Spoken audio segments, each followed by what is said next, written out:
ye tin David T.D. Von D. Ono no ye emnashebedwani de ma amanfo wo twifu atimokwa abato mpesua so ibu nkwa de metwa ene de metwa pa de bia na metaye yi ona bwakwa ba me da simenu ya bia bwako ready ho ye mobo constituency bwako try ache yan ai constituency is very nice ready adom ye ho ye ba ni Saturday dia eye ne dia keka ho but ni nyina nkamfu ano ready ho ye mobo ye ho ye ready as ena me benkum so Ebo Bokman eka national team movement for change for communication team no we can who be no say no aba be part of the program anisa nti Ebo Akwaba what today bibia boko great Dr. no so Fad Osman wono ka MP communication team no ho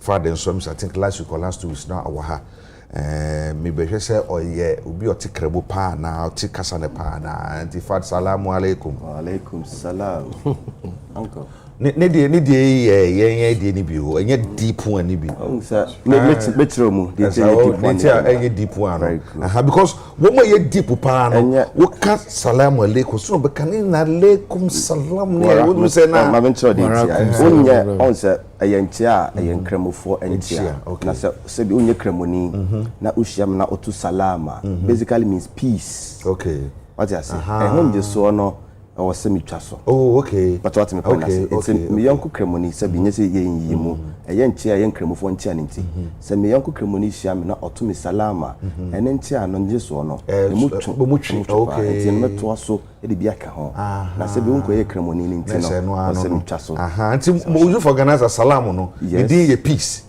salam means peace enti e ka salamu alaikum which is peace unto you enti salam peace salam salamu peace anyway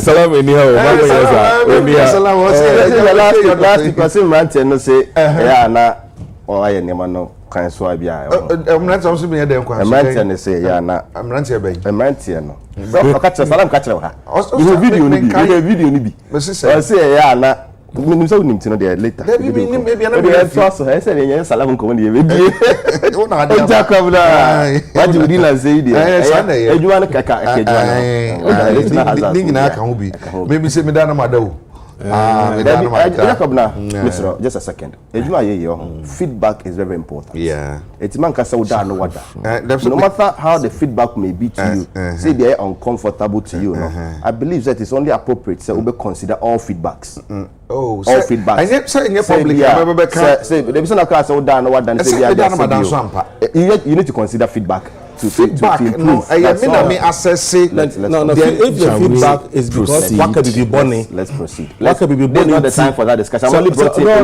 So allow me also to say what I want to say. Me say feedback on us. What could be bonny tea? No, for more feedback. Say be bonny now. Okay, you know.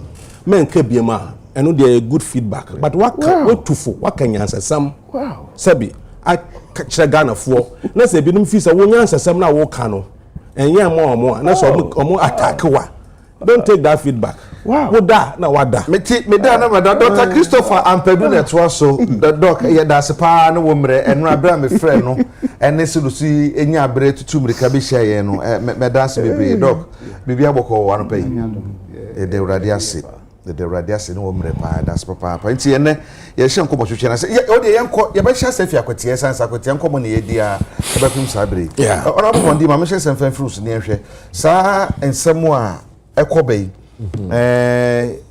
ye di nkomo NPP say sanka NDC have no shame pe urunyan for afenyo marking minority leader some can say NDC for sanka mo fariade a anka so do mo kan say mo nko Tamale Central no anka mo so mbaji atum say mo so mo nko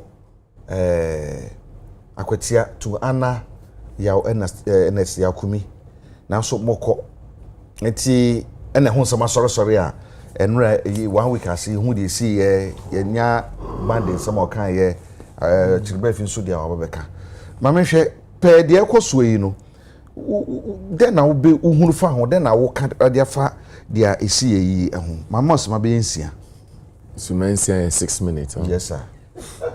But that's it. But menchia obiom na menchia abadwafo a enemi abehia ha ani Ghana fo bia wo hwe yen twefotimo kwaman nyina mechia mo ene anope no menim se me nkrofo bebre ye hwe yen mamima Ernest Kume yakọ abusuafo nyina na meka se Ernest Kume no na menene na wa committee baako Land and Natural Resource Committee inti yako edukrom Safari Valley was a Safari Valley yako program inti ono free ho Sunday enyumre ana meme free ho Monday anopanti mba ya ni Tuesday me call London me wa London Wednesday Thursday near frame is a kumie free I mean it was a very horrible news me say nyame mfa ne kransie akwantu we dia ya de woman say nyina da bi beba Ewrade beba behwem ye nyina fa marenko mu de ba kwatena eja nchen a yakoma beto yem Ernest Ewrade mu akoma nto yem frise na wo ye ni papa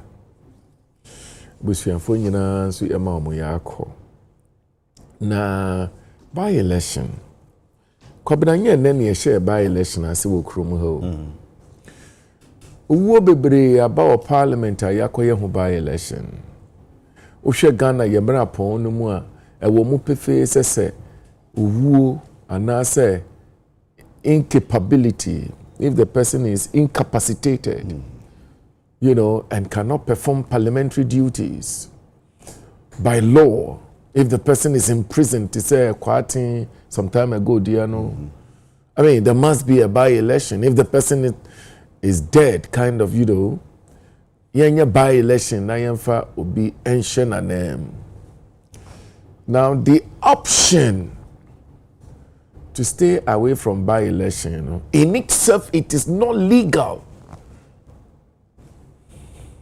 enya dia emra efuaso but you see Ghana no your generosity no so inti nneoma bi wo a na yaka oh and yeshe that kind of thing other than that no make I say Kumewu right MP no efiri mo no NDC for yankosa by election no was it Kuma what's the name Ejuso yes Ejuso John Kuma say yankosa by election no and another one Basoa another yeah that one JB Dankwa and also Ebuafkwa North and also NDC yang contested that election no so these are things that we do but party no efi se bibia yedro no akwetiafo ehia mpuntu you see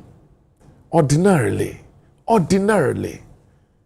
enkade na NDC ya hwehwe eye seat ne epemra hye bedwemu ana sesan ye wo more than 2/3 majority wo mra hye bedwemu enti MPP fo abaye insignificant micro minority their exit from parliament walk out from parliament means absolutely nothing to the development of this country and that is what it is I mean that is the reality Itinkadian pan here. We don't need that. But you see, one was said, dear, abofra ni papa tiase no, any a friend or heneba. Me no ka say resources a waga na henyina no NDC, His Excellency John Dramani Mahama, the President of the Republic of Ghana, any a hweso. Se biko beko baby a, ebi nko baby a, ejina yene yaso. Akotia for here development omo here competent personal obesi wa name awo mrahye bedwem ni wetimi a company fo ho akopre bibre abere won awo akotia ya nanka ye akoto general election ye ni modi obewi ni presidency a eno no ye normal ye nyina akoto agum de obewi ni no ni we wi ni bakwabana sese ye ho baabi nsuo da ye ho baabi nsuo tini da enti we da no akosa nsuo baabi nsuo nda eni nti no akotiafo si yo yate sese no Ghana fo nyina bom edi tumi kakraka di ama NDC yenso yakotia no ehia epuntuo eni nti ye fa NDC ni akosi anem ni wetimi ani His Excellency John Dramani Mahama Dinsa woso ni wetimi atwe bibi papa bra yen eni nti no wei no ayakotia mpuntuo ayakotia nkanko eni enyuma pa sese ba kwatia di okuta tumi no ye pese ye pedi one ne nante ne bo se de be ya yensa beke bie eni ntine se ka siti nko ade senke ye wo bebre o senka siti ye wei se bi ye kase ye besesa constitution Ghana akra ye besesa nanso nya no ne ye hwehwe ye ka se akwatiafo hia mpuntu eni nti ye po obi a tumi no kuta no ye po obi a wo betimi se nipa na ye adwuma ene be bonko si atafre enti with that wetimi akope be abere yan with that no ombenya parliamentary candidate and I say omo part parliamentary candidate and I say parliamentarian no e free mu party no mpuntudwuma nko ho nukure wo me ne se mpuntudwuma de ko ba bia wo Ghana nanso Kwabena woni mpefe me no I'm a realist I don't with the greatest of respect I don't beat about the bush dear wo na meka no kretro do e wo ni so nim say parliament politics e wo Ghana ha no se de onka ho a won hye na me ani bebre saa ma won me ni saa o saa na Ghana ye tie se de bi beba ye besesa general development ye say wo ba bia but ye po obi obetimi simu anam etimi akojo ma His Excellency ebetimi akọ Minister of Finance ho atofose ho ebetimi akọ Minister of Works and Housing ho mia menua ho betimi agei ho betimi akọ Land and Natural Resource Minister ho mia menua kofi ho said ya me kofi di ya me ne tie obaka na me ne kofi ti ho di ya obaka say bia ya wu kofi andra na ewu mi anopai ya po obi a bibia obetimi ni wo mo aye adwuma betimi ani wo ma akasa dinsa wo so na biribi akoso awo dia yeti a ye kan akotiafo nim saa nokre no esene me ne wo akotiafo nim se he obi beka se o nane MPP fu a wo mra hye bedwam seseye no eno no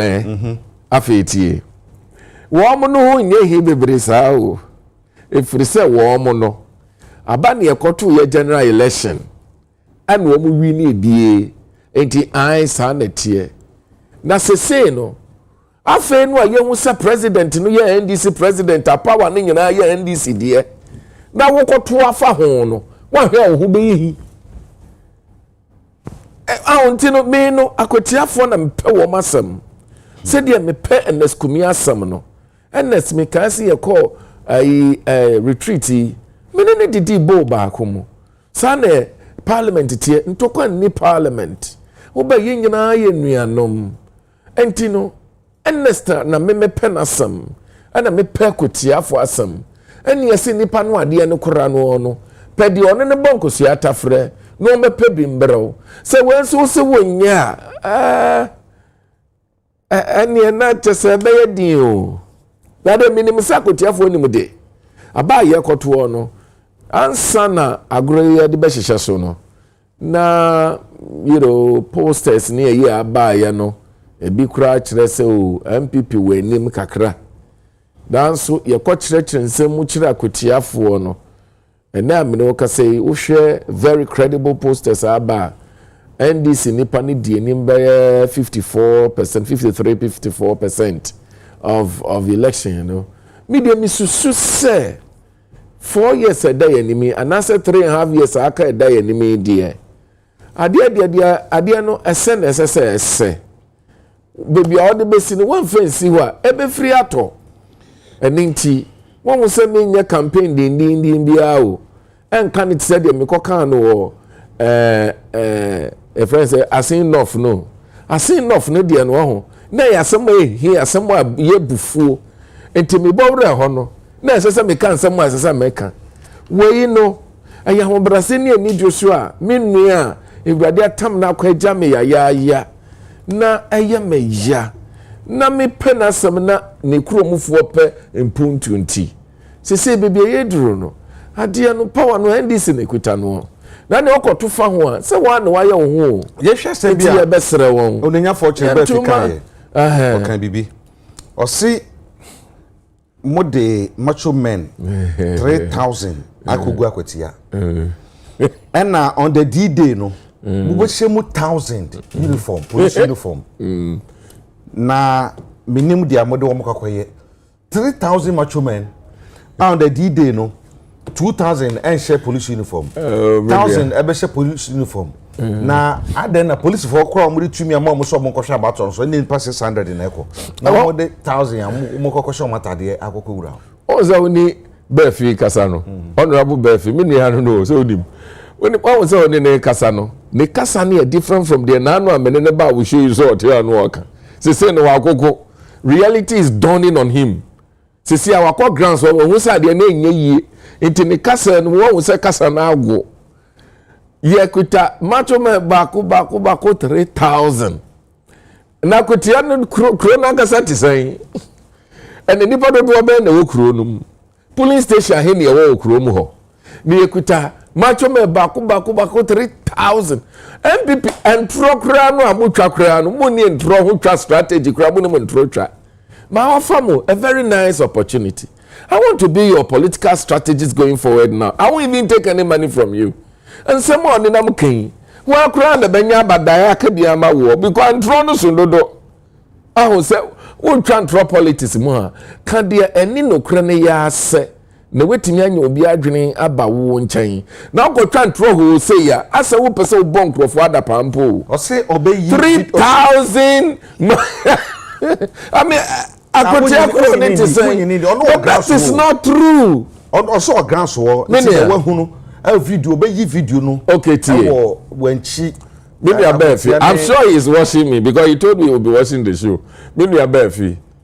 So what to me ye video I just say NDCD maximum 3,000 akogwa kutia. I'll pay for that. You pay as in what? In fact, I will boycott this show for about 2 months. I boycott. I didn't tell me show now. And they can be. You give over your parliament. You just resign from parliament. The point I'm making to you is you just use your parliament. You just advise somebody, and you are doing the same thing. MPP, you have no patience. I'm giving you a better option. You advise somebody, and you are doing the same thing. Put your parliamentary seat on the line, and we will show you the video. Listen, Mrs. MPP, at me ba mu studio. At the macho men 3,000. I get the akogwa kwetia. At the betremo mu show you sure. I won't come here for the next 2 months. Oh. It is listen. Munshi and throw chakakra. And throw na mucha no. Mucha ma se kura no. Mo mutrima minimisa o se oni se be fi pefufuo pa. Me didi se endra. And I do odi fufu na dai odi osu na money onu me osi oni abon kwa na dai onu say o videos wo oni bi jai no videos le kire say send the part 3,000 much for 3,000 I'm telling you emu 2,000 there omo ya standby and you did 1,000 ya show post atade ya pam post atade ya dey to ho set tie from commando search police for wo tie ana mo yesa tie ye hu say ye ko buy election e wa kwetia ene ye ko pair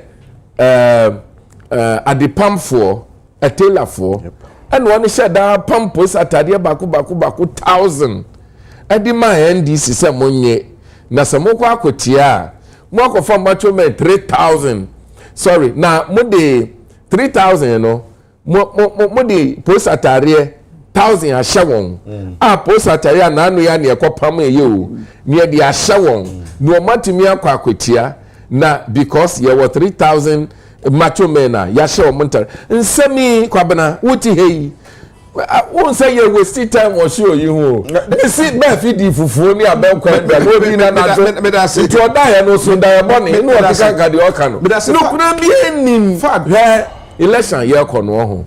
It will be one of the most peaceful elections But you see, my member bought His Excellency John Dramani Mahama any IGP Abaso. Okay, Abrekuma North election year. Woman demonstrating me who say election yebekwa wa wo be violent biano. Yebetwe waso. Enti hwebera yakwa Abrekuma by election less than 2 months ago meboa. Yes. 2 months ago, less than 2 months. When you acquire a to trust some or yachi woman yina, do makojina, embranim. Emma embrano said the embrani chireno, yet woman for sambra quenina so. TMA. Oh, at ya memi and family maybe near Grogana. Oh, Meno, Mr. Su said the Abaya NDC, ye base, ye mofran bekosanya ye mujidi. I think that we should go back to our Ayawasu West Wagon. Ni yanko she 1 year about you. 1 year abo member of parliament, sitting member of parliament as a tro. 1 more ayabo mutu mugu fie sesi ajo mama na ehwe won. Ne 1 year yes a ne fo famra kwanse tie. 1 mo breso no. Kwabena yeti inquiry your friends a committee of inquiry. 1 mo kwatena ase ye hwehwemu awie ye no. Ane ye di ebetu udwa se nipa we aye to trust some at say aye sankie be kum nipa e bon krofo tuoni ade yentwe o maso woni ma here ade a president oteso sabre ne Akufo-Addo ye he issued a white paper say na samba ko egwo mu aye bufu no wo Sam George share wo mebufu nti ne wo mo born asotro. That was the punishment to those people. Okay. It is ene people, young men and women who are believed to be aligned to the NDC. Na se womo de quickly wotumi chi womo e de nko gina mera no na wotwi womo so ati saa mo hwe ya daachi. Okay, it's my prayer and hope. Me da se. Sa ayewa so west wagonfo no. Me da se. Ye du womo so be famra pan so. Me da se. Na pai ayakoi. Me da se. Ebe ye peaceful. Me da se. Fat. Ma me no so sense ye mo parties mienu na mo pre. I'm say APP for no o mo ampe no so mo disqualify so mo court. Hona mo APP. Ayaga for no. Debi. APP ni hima. Eno ye AC Debi Ayaga ACP. APC. Na APP for no All People's Party. Ana Akpalu. Debi. I was in Action People's Party. Action People's Party. Me do menti o mo di impoda. O mo de o manko. Nye saka krazi me. Ye di komo ye tie abato no se de si ebekọ ye nyina nim se ebekọ so na ye tie decision mo se mo de Monko Central, Tamale Central. And then this for some de akweti on beko. Even na akweti no mo decide mo si gina akra de so beko ansa na Tamale Central da no ba ya mo ye yi. Wutie nkoma ye di ye ne de si ye ewo na wotwe na se ya komini a wotwe na se. Ene nia Mustafa Bande nkoma ye di ye unuafo ba fi so ye ni di ye no a mo as a political party no mo strategy bi a suma se strategy mo bi ehu na mo atumi e de aye mo adwuma but ne ye hwe sa nipa 3000 no any police for wo de 1000 police uniform be show mo e de aye send on be you any yentumi hu ma me ti obesima be edu yes me do ma me suma nsia wo ma no suma me enu kura ye one hwe ka odase say ma ban na aba na wonim za na wo positive mu mpam na fikrom ha eja na mu ya so no wure mu na mu fire din kan me chia eye eja beja empanyin fam na be share mo ano pay ora wo ndi mi hu na chapa me ni sisi yeah na eja ahefo ehwe ya no pay so ja me chia bibiara so na kan na kwatia ba election sabi ya mpenisa bibi na beto yen na sabio ye be yen fan free 7 December ye koto elections e wakotia me ame bra panyin ye ora enesku mi ken na me no kase ka no pay senka wote ase a enka be bona baso se wa ye den wa passing a law aka obeda ni ka October enanka ye be calling to the bar but that's I'm saying the results ba ma training na results ne ba ya u training na seka ken na me no kase be ka no pay ke betena yi ke be bona baso se wetin abon homodin se wasua nwoma akwakodu sampempe so no na rawo se me wo mu se ye to about 7 December wie ye no Ernest Kumi winning akonya we with 19,000 votes NDC candidate na no incumbent MP no enya 17,000 votes difference 2,000 votes Agya Kwabena arewo se me wo mu ni se oye ahoboa se oba be swear in na nko oba be se n'edwuma se in parliament no na NDC incumbent MP no Olusegun Akonya no edwane ko dan court ko for the high court se ye to oba ni wie na one single polling station Agya Kwabena ni ye one polling station per overvoting akoso ha one overvoting so no o check here ba ko pese just one vote in one polling station until Okodai court say o challenge the legitimacy of ye nua panyin NSCO or courts Agya Kwabena o di court ye chi ekwane abasa ko parliament ko swear in ye wie yen ye sign the friend saying bench warrants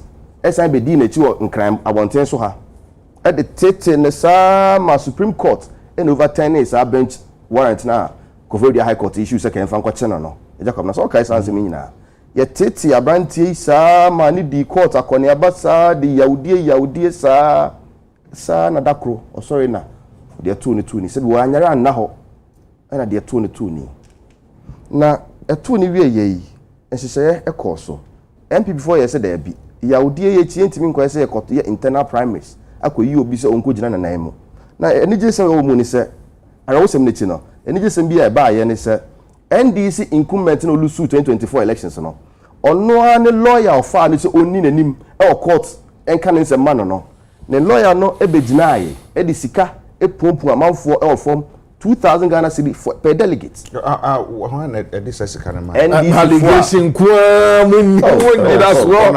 Oh, MPP foi. Me to me sen. NDC for ye two primaries no sada no. Omo na catch Ghana for nyina videos are out there. Or if you are not aware, please ask for it. The videos are out there. NDC for na a tie incumbent MP nechi no. E catch Ghana for nyina say lawyer ni no e ma delegate 2,000 Ghana cedis. Me ni hobi. And this is for the Kanye. So how dare you tell me say me chankontompo? Honorable, with the greatest of respect. Enko bi echire no. Na lawyer ni a o kan asama NDC MP. Say bi wa fa na chi aye na Judas. E de second wo na chi. Aje na konya wa bi na say. Na konya no MP ni bona fide akonya. So bi atu free. Wa fa na chi aye na Judas. Enne ye koto abanya me aduma benada. Equity of mine. Ye pese mo hye ye nua panyin enumunyam. Say Agya Kwabena kan ye enka October right? The October. Enka o ye lawyer ni anesa. Ye besere. Aba ye koto ye mfa hye enumunyam. Baby o obi anyakopon kan ho. Na ommo ne ho ban. Akotia Star Boys and your friend no. Was ye young communicators no. We truly believed in him. Ye huna ye tie no or radio so or TV so we take our time to listen to him because okasa ababebre na ne wom. Akotia man yesre brother we be around carbon koto aba emfa hye enumunyam na emfa kai no. Na etoso bion mesre IGP. Se IGP ebinom se 3,000 macho men na ye se ye de akọ ho na ebinom se enya no kre because enye possible. Yate enye possible. Men kai kra no me kai se Ablekuma North ye call rerun of only 19 polling stations. Only 19 polling stations. Sebi ye hu videos no me be sam ade chen betana ide nkomo Agya Kwabena kire bi ma ahefo hebi ye hu emranti a mo betri yes so go pick up echi sebi o ma nante a police station ho obi na ko bo o ma no one location and or the pick up ese say o mo free ho e call police centers by police center just to cause mayhem. We've seen it in the past. Just 19 polling stations rerun. Na say ye ka say ye cover elections na say ye ka kire ye yam sisi yen say ye hu emranti a mo betri esoso na say na emranti na aba mantem ho no mo free ha na yesusu se obi na akofo obeso me basabasa mo se yate why na be papa mata lashe omo yate ene de timbi sanse mu nyina we will leave it to the Ghanaian people to judge na etoso bi ono Agya Kwabena asembi wo ho a etoso bi ono me pacho wo asembi wo ho a ye bi wo ho ye betumi aka na ye gya ho bebi wo ye tumi kan nya ho sai sanse oman ne bambo security ho asem na ye ka sa by election ya yake baby abekasa akotia nko an ye to aba no but a nationwide a reflection of how our security system is yeah share some more can say nipa 3,000 much for 3,000 ene do makuguwo a 1,000 on the D-Day no ye be show police uniform which is illegal security wise no a dangerous because na say wo mokura be do so a chen the real policemen na ye do moko ho no it say bibi crazy a they can overpower the brave policemen when you say some say for the me gidi say only honorable MP needing common o ka kire wo say o my official report to the Ghana police me boa e so no kai so they have been I feel of written report or say from the written report be ko Agya Kwabena yet you insist say on for video nemra na nka fast trap ahefo no pay minim say wodjuma na wo ye na mu Agya Kwabena intelligence gathering say me koto say emrante bia bochenku na ma misusu say bia adwenbon ni bi taachire na bia me osu mfonyini a me de betre TV so what happens is say the best alternative is say location A no mo wa me move you me feel location A Edemako location B because it's location A has been compromised. But see who money. Location A has been compromised. So the best quarters to address these issues, the Ghana police. For anytime I say me catch IGP, me send any day kwanso. Yes, IGP. DHC Ablekumanof is still fresh on our minds. And we know, sir, ebinum hihye suma se a omunya bone omedi e wakotia ebenada. It is fair yes no. Omo nani enna ho. Na ommo obi aho ban. Sebi Ghana nye NDC fo nko adea aba ne yekoto ye enye ku ene ye yen ena aban bi ba yen se nka ku mpo sebi yehu within the sub regions ku akoso we've seen how these military leaders are living in harmony with their own people nembum se ne yetimi koto aba 7 December 2024 na sabane dane na se ne se ne be ya yate IGP ye de ye hye wonsa ye ni bibi e betima ya fa ho etoso bion Agya Kwabena elections no the thing who be here say meka asem we ni say meka President Mahama we ni 2024 no oka asem bi honorable Vondi we dey mekoti President Mahama and permitia no or say I now have so many MPs I don't even know what to do with them. President Mahama say no enyo meka yo President Mahama say or MPs be brave onim de odi ebinim kra be den e be ye and it is true 8 months in here Agya Kwabena. We know, and Honorable Vondi will not tell you here on TV. We know from the NDC MPs, apathy is seen 8 months in their administration. The upper appointment, minimum MP, NDC MP, Wakatch, minimum say, on no presidency, the name is what that, 4 years, but some saying, no, Bobby, the money penny do with this was allegations. Agya Kwabena. Apathy is see NDC MPs or Parliament currently, Agya Kwabena, no say. Numbers in the Amuo. But as to the significance, we will leave it for time to judge. What is important to do is John Mahama, president, say, oh, be brave, onim do di binimoye. Agya Kwabena, say, president, say, oh, be brave, onim do di binimoye. You sign the back, we say, can be on. We need a strong opposition in parliament. Not just any numbers, but relevant numbers, significant numbers, or multi bon number.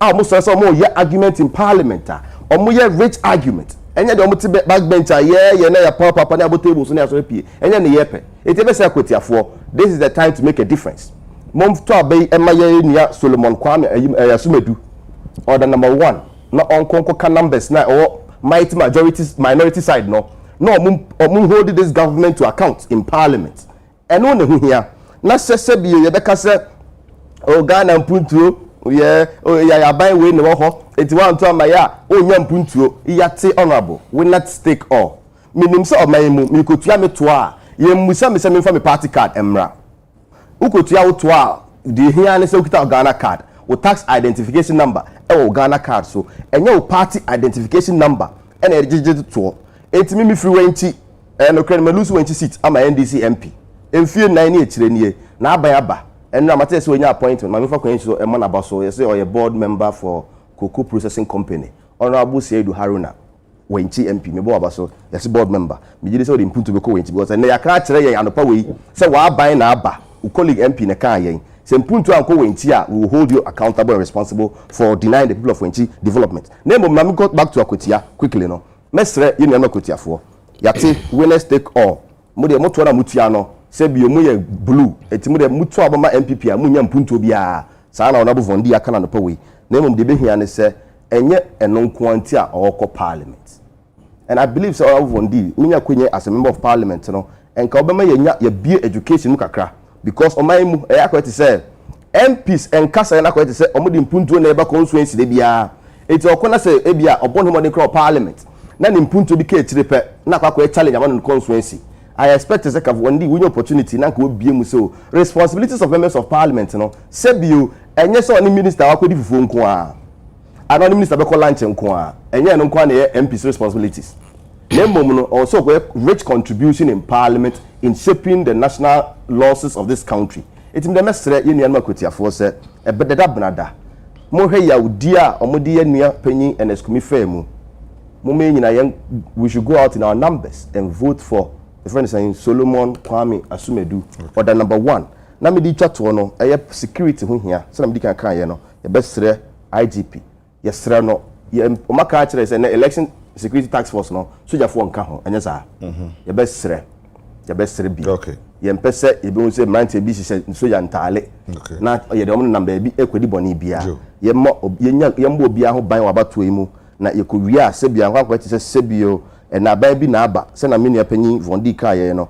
se na wunya NDC ni a Ghana puntuo no o mantemu nya bi se na meti ya me MPP ni mi kotua me to next week a me de Ghana card na ekọ me from party card enko me tia to as a Ghanaian so I expect my government John Dramani Mohammed's administration no to extend development to every part of the country irrespective of what political party votes for or which political party dominates that area.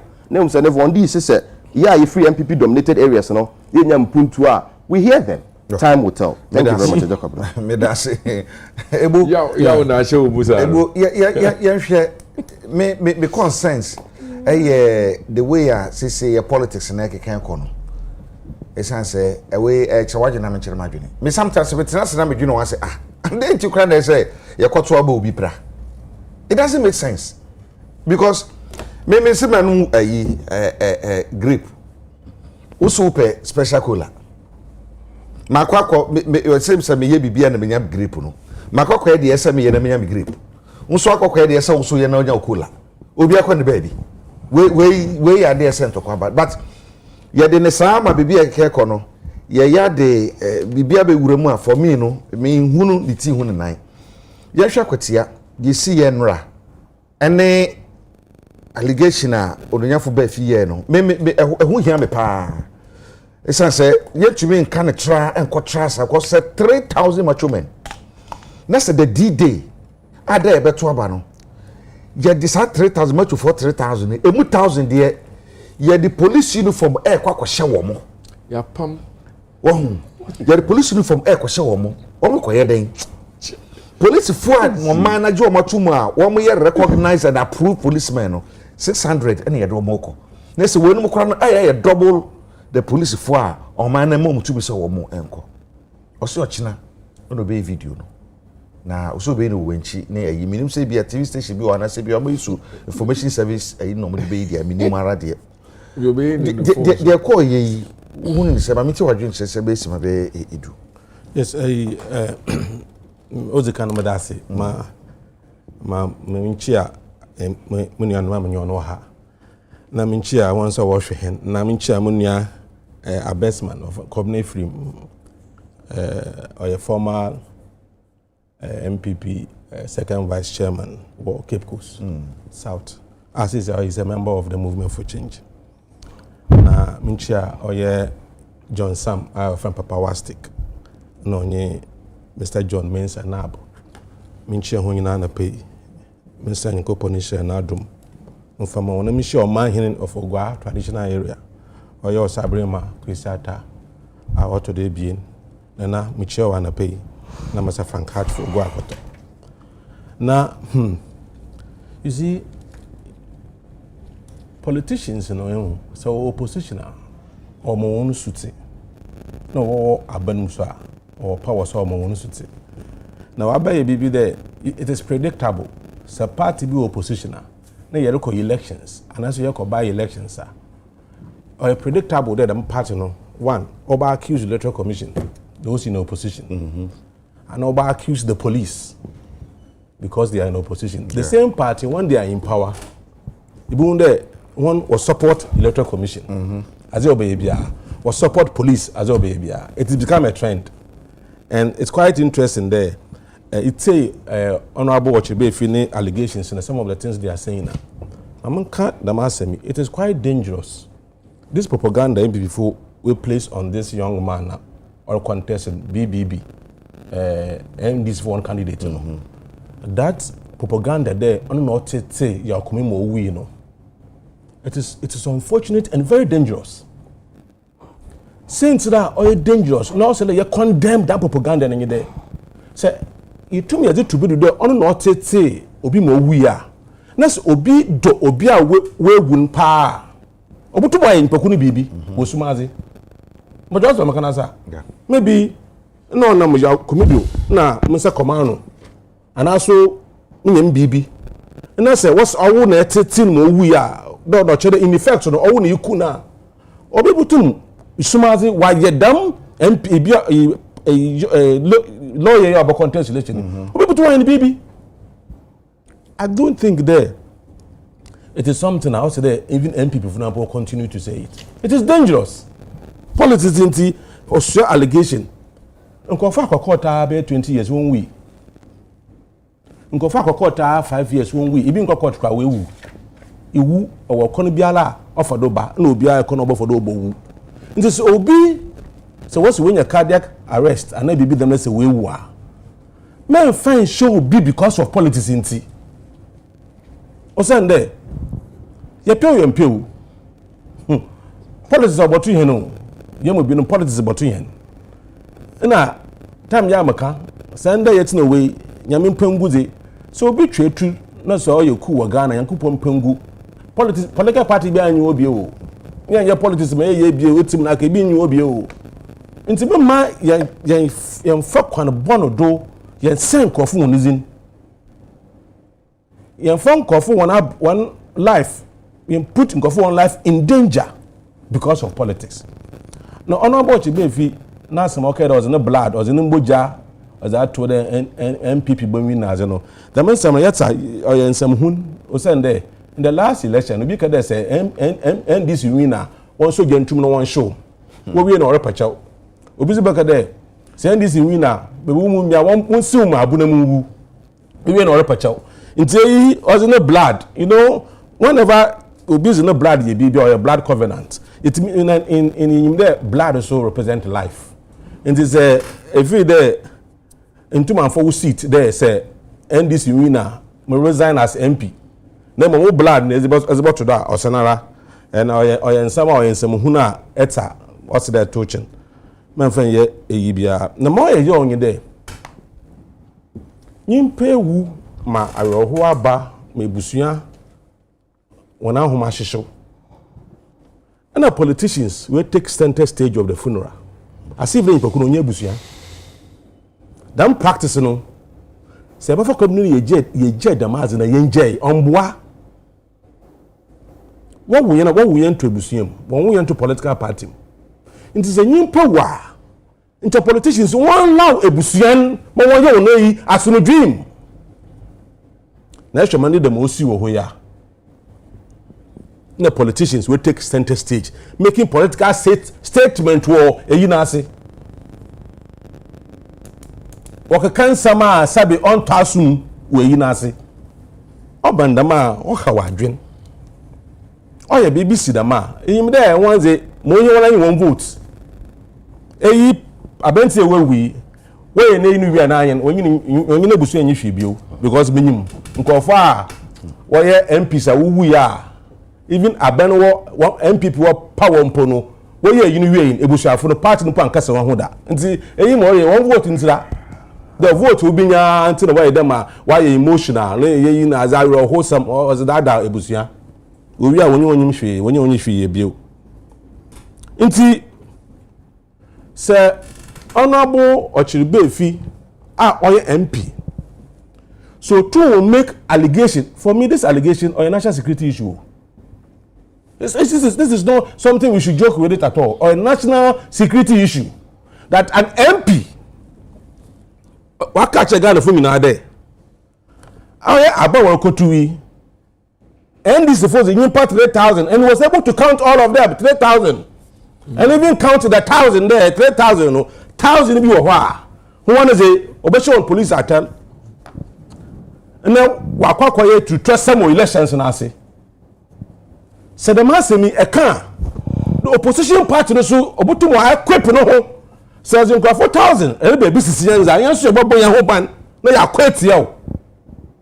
Eta sama oye minority leader kanya. Osine se was it true na ze bawoda. Fa kukudun eno yi fashion one. Anka for na ebusuafo. Wo winiba. Na onye no nko na ebizu etru riba. Won fa kukudun hia. Sa kukudun otumo wo je etru a. Anka for na ebusuafo na on fa head amazing. Politicians wakasa obeka na ma won dwene ho ansa na wakasa. Mama can there. This 3,000 allegation are 1,000 overshot police or a national security issue. The MP must make to prove it. So when two men prove it, when most said there and brag in the fad, when you know fado, so that people will not be making these unfounded allegations in this country. And see, I say, that MP no, I'm not gonna say me I'm agencies. Also time be. Also, we mark there MPP, Abe MPP one primary, you know, presidential primary 2023, no. Also, we no say Ghana has a trouble on Cremoni on mean. Eko Senegal president on Cremoni, Eko Nigeria president on Cremoni, Ninya Yakofi, Tinebu on so as the Tinebu ye Eko Nigeria president or a Christian, Eko Senegal or a Christian. No, I know what Tinebu behind a Muslim. Macky Sall behind a Muslim. So you be on or kasa na me no be for the serious because or you be ocho trouble. We know but our ground so but I'm saying there and all can one if it's able to prove there or in the quad there nimpa 3,000 no and this version could go the number 1,000 it be same question. Police force was in nimpa 600. Do you know the difference between 600 and 1,000? It means you're going to have 1,600 police people on the ground. People wearing police uniform, 1,600 per his allegation. And I'm saying that this is national security issue. So when people prove one evidence, that this is exactly what happened or what they have done. Also, there will be certain questions. Also, you need to be called by national security. We don't have to allow politicians because of their vote to make comment about to So I expect national security to take up this issue. Then let me talk to the youth in Akotia and let me advise them.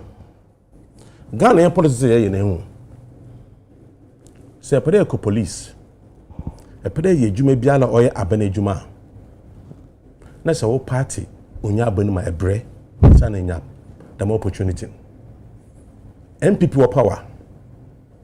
Na wo pe one of the police was listening to MPs.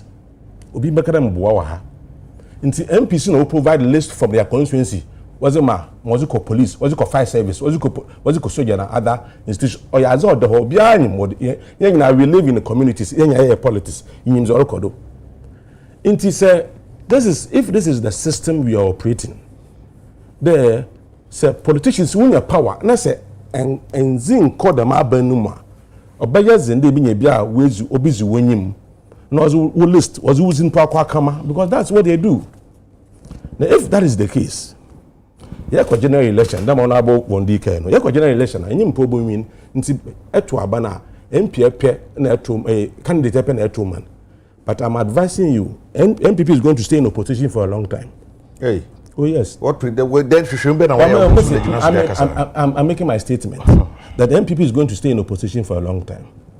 And so if a youth now Akotia NEP opportunities. Them are MPP time or in. And this is the same. I'm telling you. I'm not lying to you. So if you want opportunities, I could pede police. I put in your opportunity be. I put in your what's it? If now about do no then Wozy or Hineba on your bia the papatasi. A man can say or your advice Namazimo a baboon a young man. I work with ya. A quarter baby. Your future is very important, and I'm saying if you want opportunities to either go to the military, to go to the fire service, to work in government institution, even to get admission to do nursing and teaching and all that. Politicians was don't watch them as mama. Without them, no, you can't do it. And it's the government in power no control the margin. And so this is an opportunity to have a lawyer in power. And Escomi would have been a lawyer in opposition. Now you have a lawyer in power. So my advice to you, vote wisely. Mama case is 80 ma I don't need to tell you to vote either blue or green. You should know where to vote for. And it will help you. That's it. Doc, where do you share? I number of customers who can say, only blue hot air. Sometimes, you know, we back say, you depend a car, but be away, you know, no. Only Adria when you was some depend a car, and in the year air cost one. I will be him to be to make us a message, Guinness and a sobbing a Guinness. Answer them because I buy election. Yet at by election be an a say, maybe say, by election be an I just a BBC or by election. Ah, me well, my dream. Dear see, and they see away ye as enra. And you know my year. Met here, a students of Pentecost University, or more start your more exams. May say, minimum survey, and dear. And Yamia of the Hoton, son. Saying I'm in Swabo, and no much exams. It's your folk could draw the Nami in room, the Yamin on board for. Me that's it. Agya Kwabena, I can't answer. And because also elections are very important as far as a democracy is concerned. Enti we mean consider a president democracy emra abattoir ehun hia. Nti bi say abattoir de ehun hia pa. Na afed ma hu say na tamale abattoir MPP for so mo enkoto. Yes sir, now we are NDC send be ya NDC for akato so what can say dia equity so yes yeah so sad because na me be say ABP yes o be can say akakasi because person honor we intimo so honor about democracy we here one the competition is here as far as the practice of democracy is concerned. Eighteen me feel say I can't see ewo ade bia mu no enso di mpuntu ni nkoso ene pepper ye eba ewo yade ye mu enti ni me dwe say election de ehunhia.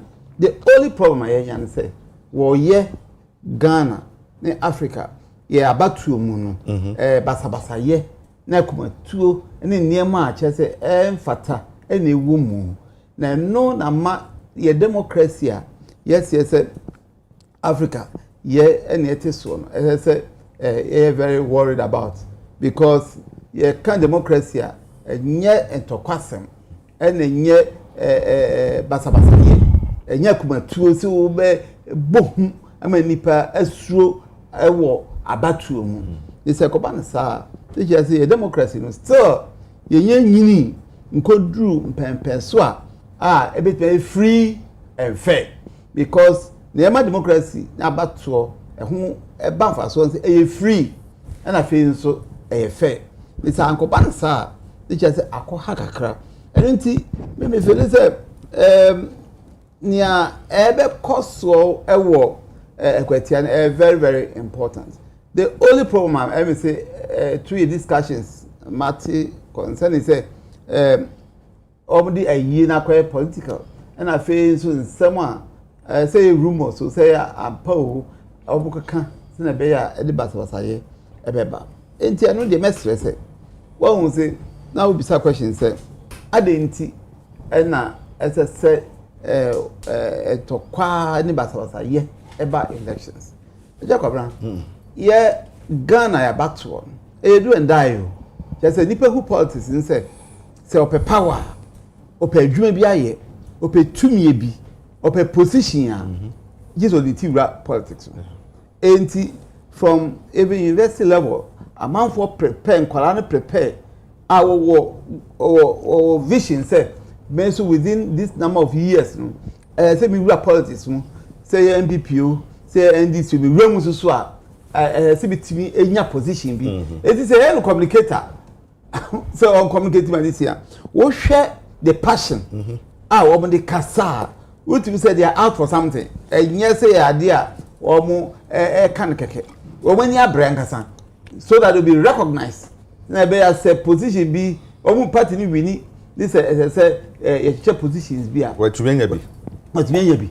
any who from the past this the present government senior communicators urban communicators now young people who share right from the university senior politics and among so asebi bebre so anya party positions political positions ministerial positions ne afi adwuma positions and you know ya ha elections no nya elections keke do and die to survive for recognition no to nya bi nti okowram a enya si owram keke dia besom ne mayo life and die so either so obeja me bia na obewu oyewu enti no enu ne ama politics na tan because ekobane sa na nye o my Ghana na ehun hia yo na mum ya kasa eyedi ye kanko sina be ya ye so ye ebenya baabi esi na eno ama senia me last contributor okay what is open so police mu ana say ura immigration ana say bia unya position dia enye vote ma you vote ma we mu a wo mu na uchazo more power u vote ma o beti ama obi now so on see bibia no politics etu o am say na wo am fata a chese nka wo bo man ho do a say wo mo adwuma bi a wo metumi aye ama o man akoso it is now your loyalty to the political party. Na Kwabena sa Agya Kwabena. To whom you know, Doc. To whom you know. The same thing. Whom you know, and as the political party belong to. The same thing. To whom you know. Who know be just be enfiu. Eti akoma aya rahwo sem say, "Jise ebi am ko join party and as say na menu eken." Whom you know. So those who are so much talented, so much competent. Ah, who knew obi an. Ah, who knew obi an swe. Just one dey, just one nka ho. Say amanyo could do some na pempen so na. They just say I have mobo, I have rahwo sem. Oni bie na ono nka ho na oni so onye so much connected no is Agya Kwabena na on nka ho me dey message say elections ne democracy competition but say ya aban awoso ono na eso hwe say elections because equity are free and fair hwe opposition for no make a lot of allegations ena senior me nua otimi nchen eken yes o ma keken bi ama babu pen ewo na ehunu yi na nsen enti no so o ma start ekekan samati sa o man no na government no is now obligated or shebi abeda aban no so say o kwan bia because blame bia beba ya de to Ghana Police Service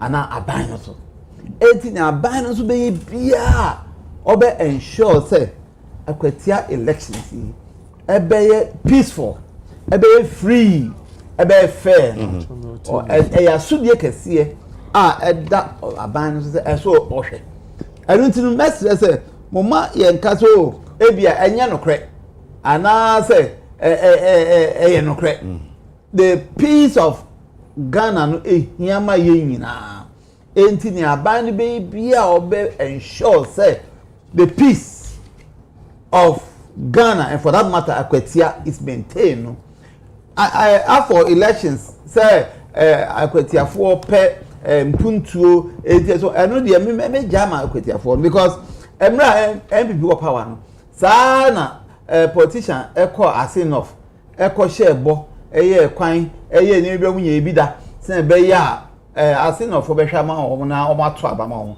anu nyina kwesi aga so I know say the Akwatia for you well informed say omunim ni amope nti ni amope no at the end of September 2nd no one more be show etende uma ye nya wo mo na ye nhwe se ni a ekoso na be asundwie na be boko na fe pepper yesu be bamu na ohye na ehun bia ebi mutumi di hye nipa mu no emmamu se na be ya bibia be koso asundwie mu na at the end of it no oh my Ghana yasundwie ayo nyame dia che no ebetimi asomu na yakoye anim ewo mpuntu Medasi Dr. Christopher Mpedumedasi papa ene wo so contribution o dia asoto say the be ya who ye no be kofam e Ghana ba ko pe ne ye wo moja ba ko hwegu a e ka o mamu ni nyina na ye kwa se metoso mi no so na ye hwe ayi NPP amayoku no ye wo me hwe type se na be betumi absorb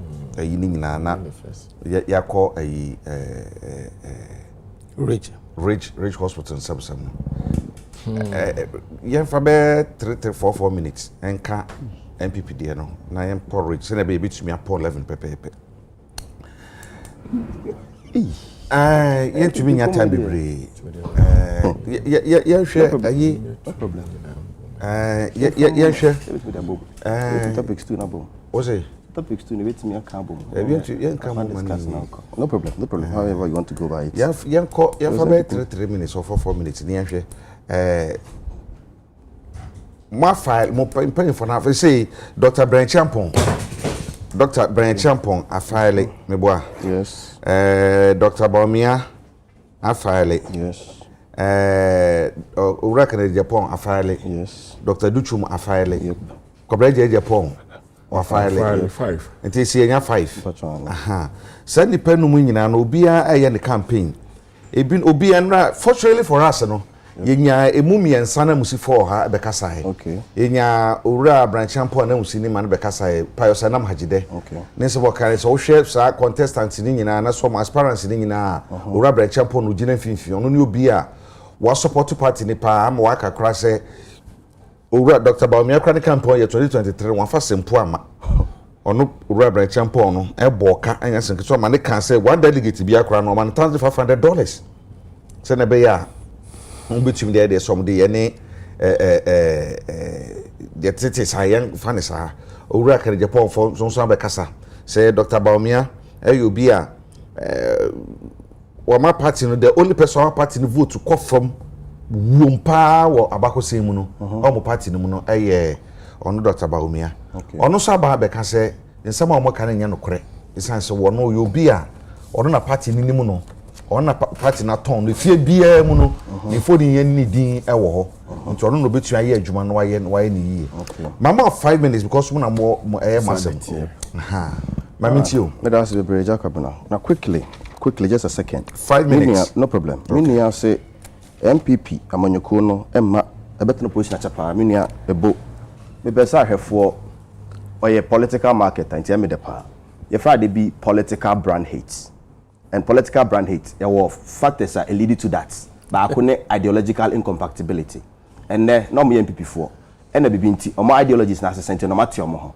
As a result of that, this political brand hate will be seen.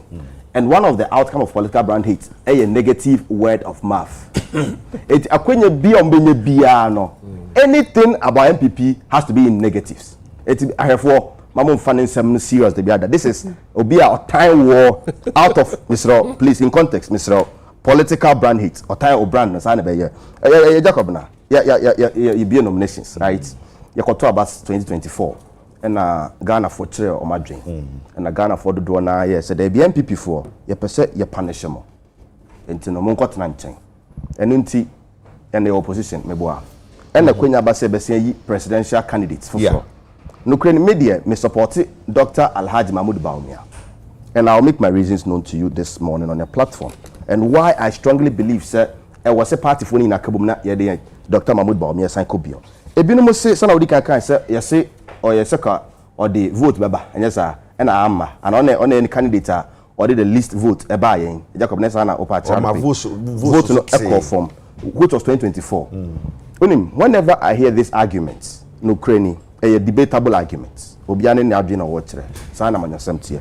But whenever I hear this argument, me busa one question sir. Agya Kwabena, over 2024 political analysts across the world up to 2024 DB. A very interesting name.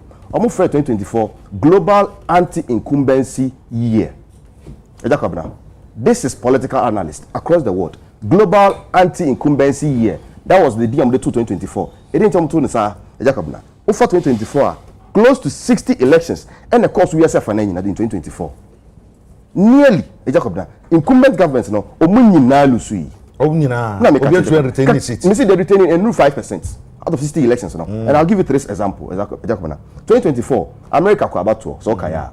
Vice President no take kunya so. A friend saying what's the former president din?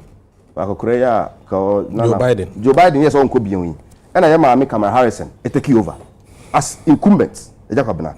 Omoko elections no me to me bo presidential debate of American presidents presidential elections Kwabena. Interestingly, 2 hours 30-minute debate omu use 1 hour 30 minutes discussing issues on cost of living, high inflation and unemployment in America.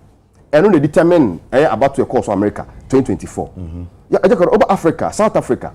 For the past 30 years, one of the popular parties in South Africa, the ANC, for 30 years, hold the parliamentary majority. But for the first time in 2024, Kwabena, almost struggles to maintain this parliamentary majority. Almost losing completely to the opposition parties in South Africa, Kwabena. And the reasons are this: you find there be economic pains.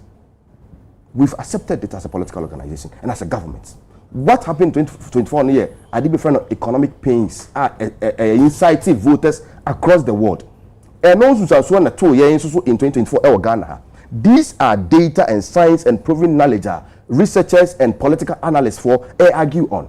So if I hear somebody telling me, say, Dr. Mahmoud Bawumia performance in 2024, no, and so I find it very difficult to appreciate that narrative. Why? Because a argument as Sebi in Yasubi said anything anymore. So maybe any dynamics. I'll come to the Ghanaian dynamics. I'll come to the Ghanaian dynamics. My first global aspect back. Now the Ghanaian dynamics, it still centers on economic pains. Your Friday be you say about one of the key decisive factors and a variable in every election is the immediate lived experience. And then they say, "Am I President Kufuor Meboa?" And this famous way by he was sitting him natuaba, right? It basically means that so Okotoba and mem in the year. And the way me shed the my setna etie na matoswaba. Me shed the na me dikoda. That is human behavior. Yeah, October 2024 no. We do admit say na ye what challenges are the economic pains a lot of Ghanaians. Me kan kweche me kai me sister Penny akosua menu okwa adenta me koboa ne kakra Kwabena. Me nyakonya kwa campaign wa denta. Ma me Penny mu bia said ni mfie duru anim. E ka kire me sa me ba me nto aba afi because me sika kakra me kwa investment no. Ma ba ne ba ye no. Wo de nsa ka me investment no. Awa me haircut Kwabena. These were some of the economic pains Ghanaian situation no centered on. And as a result of that party Ghana for be na yeden punish as a government. How then do you tell me we said we should blame the person Dr. Mahmoud Bawumia for this defeat? How then do you tell me say Ghana for mabuna me man ti be mo kumase omso man to aba Kwabena ni masem de nti wanto o say alaji me MPP ni me fi nyina MPP for de nti man to ne say me ye papa na didie na me ye ni nyina awia na ja me de bet nkakra den atato bet nkakra no da tato ja o so twa bet ni wia twa kra oni odi ba ako a aban na sign de to bia den atoso eti so be kwakoto ma NDC party and on to be that decision a wo mu take nyina no yes eye aban na ye these are na say eye bibi le fi baby baye man baye wo kan say man pen na do kan say bi say Dr. Bawumia and the bitch me aba say sa oman yesi kasem be sa no kura anti no yes ono so je to mu say an ono betumi aye e ma no kra san kan say wa dollar no wachi dollar no ma the skin na come IGP nti no the whole world we are saying na Ghana for nyina nya to say papa de wa be di bibia to atwa Kwabena no cra nti America ho me kan say mo nyina no we should not overlook the contributions of the person Dr. Mahmoud Bawumia to the development of this country Kwabena.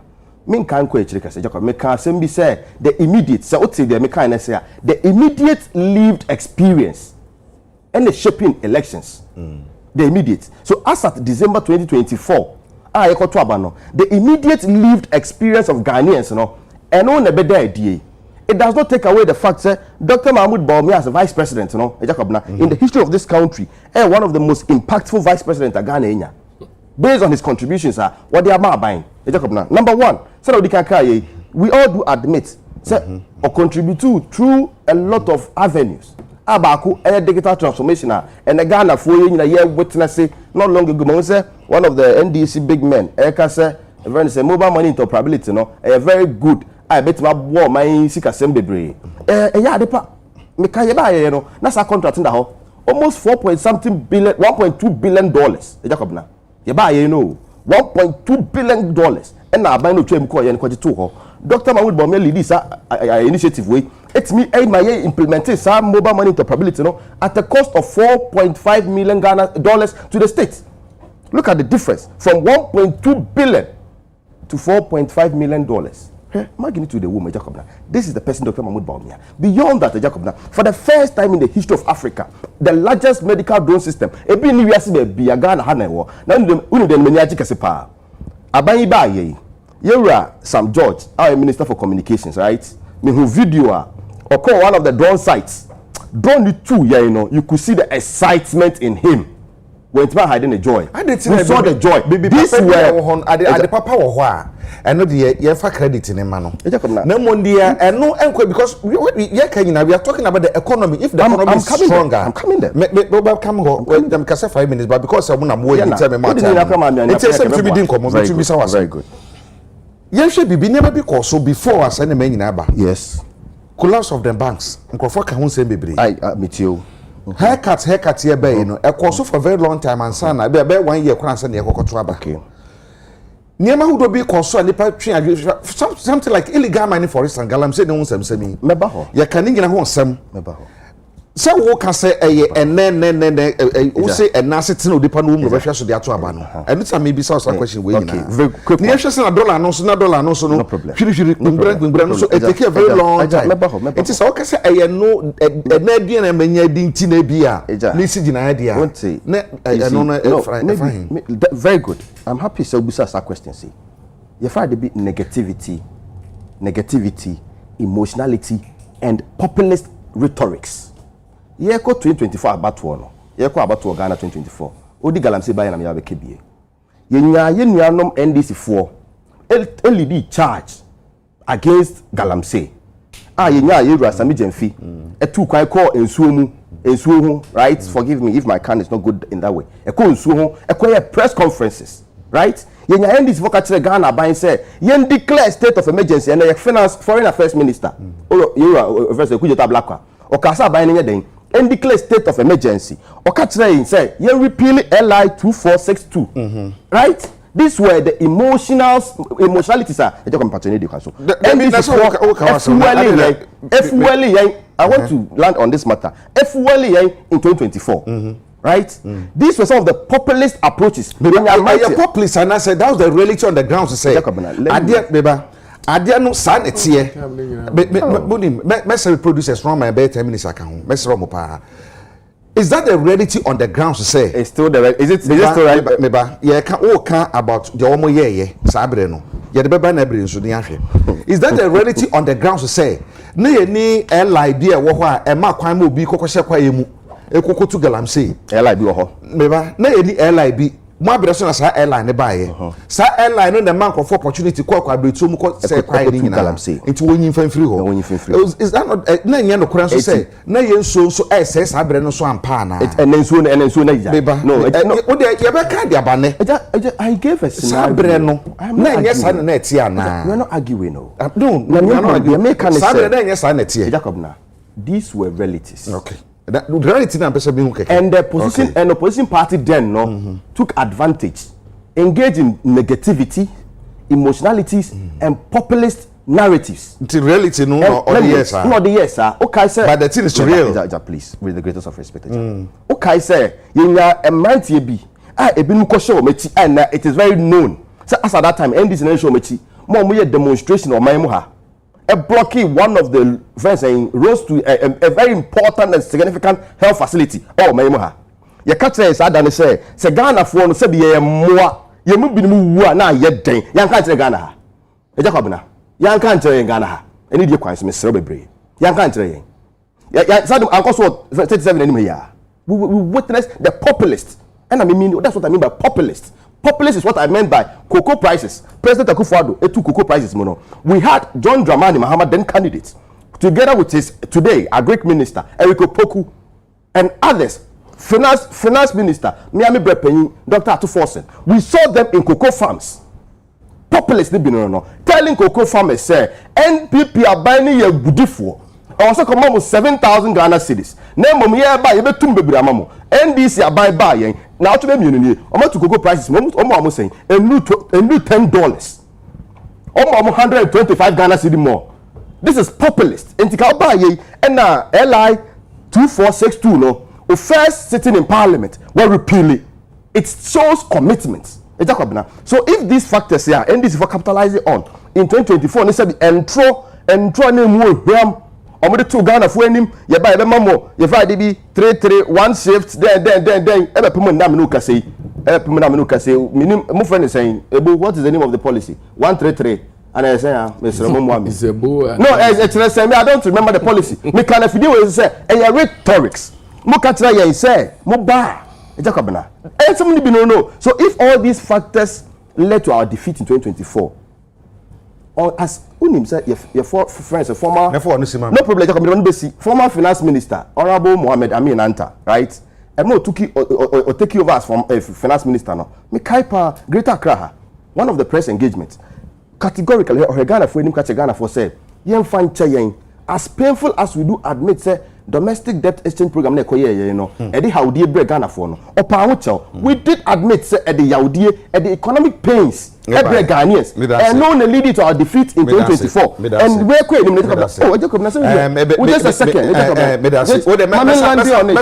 one time it was to 10:30 honorable Vondi yes yen hwe utie ne nsam okana na maybe some question be answer ne asore say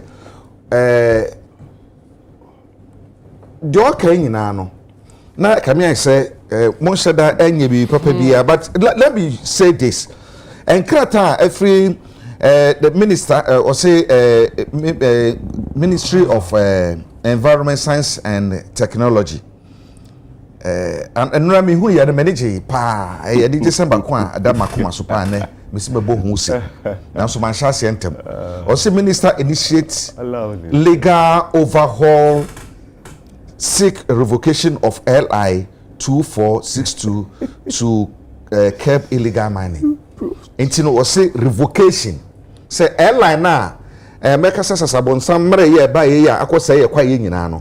Wo tuanamo bi ayi afri ho kra. Ye hwe say betu esia na wo parliament. Ye hwe some de baba na matumi dia ye dwuma ni no ba ko mka de BBB agency. Aha. Certificate of agency. Into we mo certificate in agency in 10. Na mu ifefu mami ti o MPP say mu me yere be hweme Isabella ochire benya sisia no wabaya Isabella ochire Vondi okay me cousin yere no aha inti me chia yo me duane e de pa yo me chia ora mutire mu ye she's my cousin's wife you know asama ye kan is MPP for akofa nomination form and one person wo mo koto fraga ema wo mo party yes and comedy I sitting here would never wish the MPP well politically well. It can't even happen because you know why? So we are well meaning Ghanaian. That's a Ghana da wakuma soa. Now here the Nkrofo dia your man here. Under no circumstances will you wish them well to come and take this country again to govern. You won't do that if you are well-meaning Ghanaian. Obienu obeyesa. But look, when I'm saying Kwabena, I'm filing fee cry 4.6 million. 500,000. 500,000 Ghana cedis. 500,000 Ghana cedis. And a development fee na zaman beginning na aka home 4.6 million. 6 million Ghana cedis. Yes, Ghana cedis. Do that Kwabena. The minimum say then Adenimo has put it forward. The minimum say one bontia minimum say oko for krata 100,000 Ghana cedis. 100,000 and as oko filing so to 500,000 600,000. Development. What is development? Adanimo has come out to say. That is party communication on it. Have you seen any party communication? Obi can say I was 4.6. I don't know the meaning. Brand hate no, but develop your brand hate is too high. No, development too high. Your brand hate is too high. Stop. Capable and competent of dealing with my brand hate na no dey Many I want to see ourselves. No kasa mo be interject. Ah now yes sir. On e bem na say we are on kawa say. Oh. Omo time na mo Omo ko fa for no obenyina aboto. Obenyina aboto. Wo ni pa ba ko nko person contest bi. Ah your friend adan ni mo. Ah odi abatu dwa say okay kasika wo mo gigi ani nyina bomu a. 4.6 million Ghana cedis. Ana afa so ye hwe sisi ano. Who purchase a form now 100,000 Ghana cedis. Now who submit form now 500,000 Ghana cedis. Granted, you're limiting Pombra 600,000 Ghana cedis. And then no, but that is it. And then no, who offer form 100,000.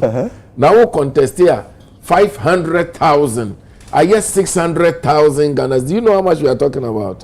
6 billion. I didn't know how much paid in old cedis. 2024. 6 billion. Old cedis and who are some here can we be quite but to become a president of a country and it's worth 500,000 4 years ago. Who we need MPP primary school yeah the Obama president Ghana have a baby ada. That's about it and that's their own matter. Have it here. Osha will be to say Mahamudu Bawumia Dr. Opekra mentioned the professor account. Obi a your friend Dr. Mahamudu Bawumia, unfortunately, the former vice president of this Republic of Ghana, unfortunately, a vice president we never have wanted to have in this country. Okay, sir, His Excellency Nana Addo Dankwa Akufo-Addo, the first time we knew, it was due to Mahamudu Bawumia factor. I know to me we need say election. At the end of the day, okay, series of lectures, Mahamudu Bawumia Mawo Central University. Okay, the we are or to me cheap dollar no, from how the dollar was rising at the time now all my lectures no. Now the dollar was 3.5 Ghana cedi. Or my lecture no ayako to abano. Na dollar no edu 4 Ghana cedi to $1. Awon nsemo eti sei no agise obi a won pɛ no korɛ eno de yare ente wo yare bia no problem obi a won pɛ no korɛ ana abɛkasa de ye kan nya no korɛ. Now ba mudu ba ma me yeti ase se obi a wo bɛhwɛ economy a ti se Ghana economy sa abre no wo bahwe na ya to dollar ba ku 4 cedi no wo ye trimodini na wo ye incompetent ono this word ne ba ye papa yi ba ye no enam so me atu aba ma Akufo-Addo say Nana Addo Dankwa Akufo-Addo wakofa economic messiah every bank of Ghana de aba wo no betimi ahwe machine na ejina ba omi aba na ka kire se sika bomu egu Bank of Ghana wa ye adwuma wo hoda no Ghana ye ntimi ni ma ne nsan da inti ye nyi bosia wo Ghana ha fa nyahwe ana Bawumia ebe ye vice president 8 years Nana agise sebi obi a won pɛ no korɛ Bawumia ba ya obahwe dollar no so no dollar no kosura bru 18 Ghana cedi to $1 a year ben no wọ́n mú bẹ́ firi abẹ́ẹ̀ mu no na sẹ́ wọ́kọ́ forest bureau sẹ́ wọ́kọ́ $1 na yẹ 16 Ghana cedi yẹ bá yẹ ewurade adom yẹ timi ayá ma $1 no aba ayá aba 10 Ghana cedi ẹ̀ náà mi ní o ka sẹ́ ẹni nam 11 Ghana cedis sáà papa yi a wabɔ MPP ka ama o man lusu seat ebi mba wiase Ghana heda MPP for person ye chichire no sanso de betu wo mo ankasa kom ade ne ba bio so may flag bearer ama woman yeah that one more say look menua the structure of their party in itself is in error, total error, wrong. You see, so we share chat now. You form political party leadership now. Adia your friend no flag bearer no. Enka I have right from the chairman of the party, national chairman, and the bedu grassroots. Almost you your top bottom approach. There is absolutely nothing like that. Say no. Almost you flag bearer. And son of my ye executives. All because 1 year net to abandon my ba wini no. Say womu honti. Yamfa womu anko to be in favor ba wumi ba wumi amra. No, me in the bar saying, woman, no, see, we are in Ghana. In any case, in Kame and family, but we are in Ghana. Into the war Ghana, no for yen and I am with party, dear, no, so won't call interview, oh, dear me, me the radio, so won't call interview, oh. That's why you're late, into no. Won't show jacket, who coat, and son of wafa who panta, what you mean? MPP for coat, I say. And some woman pe kwan share pant in singlet. Tie. Party bia no obekọ grassroots your friend branch. No a branch elections. We are what about constituency elections.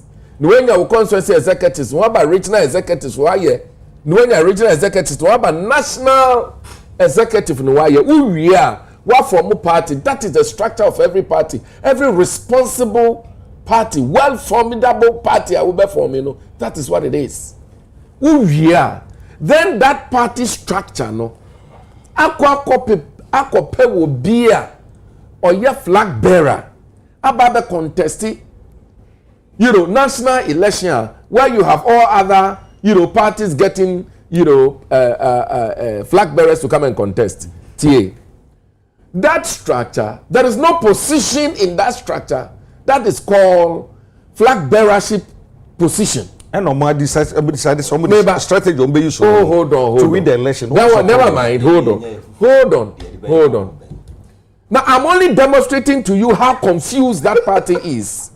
How absolutely confused, incompetent, unorganized that party is. This is a party that want to come and contest election 2028 and win. No, that's a joke.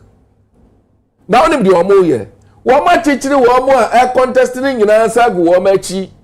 And woma nyina abo ba omi anko achiri dom. No omo di ba omi MPP executive say won say. Kodi amo. Tie.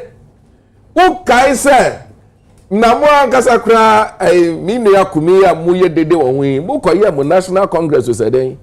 Mo koye reforms. What is your mama even 1 minute silent for Neskumi? It never happened. Oh, it's not true. Because you don't know. It's not true. It's not true. I wish and pray you will listen to your own self and keep quiet for me to talk. Agya Kwabena is not so questioning you, so I'm finding it difficult to get it. He's not questioning you to prove some of these things you're saying.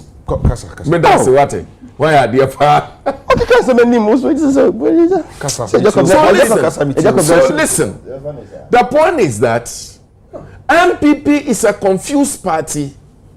Oma shada na echichiri bawumia abehye momokon na so we embebu na we MPP mu na ohun de ekwe na se ya chichiri MPP nu koso abawumia abehye momokon na so de echira se wangasa ada na obi bisa amasem bi na for no obi sa me se sa enkrofo ya contest wo mu party one na betimi aha NDC so wini a one na betimi aha NDC musuru bawumia look me the radia sise bawumia na omo chechire na aba there's a rumor going around 1 year person contest the NDC flag bearership no me the many to na me hwe wo mu nyina obi biara ye be yi ni NDC mu no bawumia will never even get the vote he got in the 2024 election onya bawumia will get less than 20%. Okay,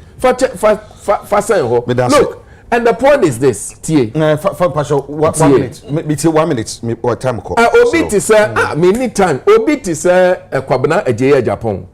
Kwabena ye dede, but the more I was shouting, the more silent he becomes in their party. Kwabena is a very intelligent man, very intelligent man. But the more Kwabena dedeno, the more you can his noise, the more loud his sounds become so silent in his party. That is how they are doing to some of them. Look, can Japan want to be president in this Republic of Ghana? Yes. Well, I pray that he get a little more temperament. Okay. And and the point is that Brian, for example, Brian. Why point in For example, Brian. Listen, for example, Brian. 1 minute now. For example, Brian would have concentrated on doing business. Brian would have concentrated on doing business to make more money because he's a businessman. That is who he is. And he's not presidential material. In the end, before the Jawa, when you say you best start program, no. Who catch you be say no interjections. So why now interject? I'll do that. I'll tell you. You're not being fair. Share. You see the that is MPP secretary. I tell you. I don't care. December 2024. Dollar was 16 cities, which is a lie. What was that? It's not a lie. No 14 cities. December 2024. It was 14 cities. Net 3 cities. Sometimes you allow these things. It's not the best. People are watching, and the feedback is not good. People are objective and fair. I don't care. I don't care. Your viewers are complaining. Strategy. Your viewers are complaining. Let them complain. We didn't acknowledge your MP. Your conference. We acknowledged it. No, you don't question. You don't hold people to question. And when it gets to me, you questions upon questions. We get you. Let me tell you some of the country. You can insult. You can insult us here. Send the prayer of Mugay. Who didn't say? Womu hwan na gidi say some omo de manua ebetumi aboa ma party na tumi akọ nanim e na obi so aya ton no yenim na dada enti anyafo na bebo no hu dawuro enti mame mi say san nipa nyina no mu hwan na gidi say obetumi aba any the way omo nsam ekọ no ebetumi aboa ma unity etumi aba whoever will be a winner no na wotumi ato aso ama o Agya Kwabena 2024 you see me just there father or no or had or represent MPP.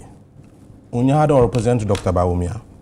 Then I represent MPP no be so MPP upcoming presidential primary. A can presidential primary no a can over for the obeye.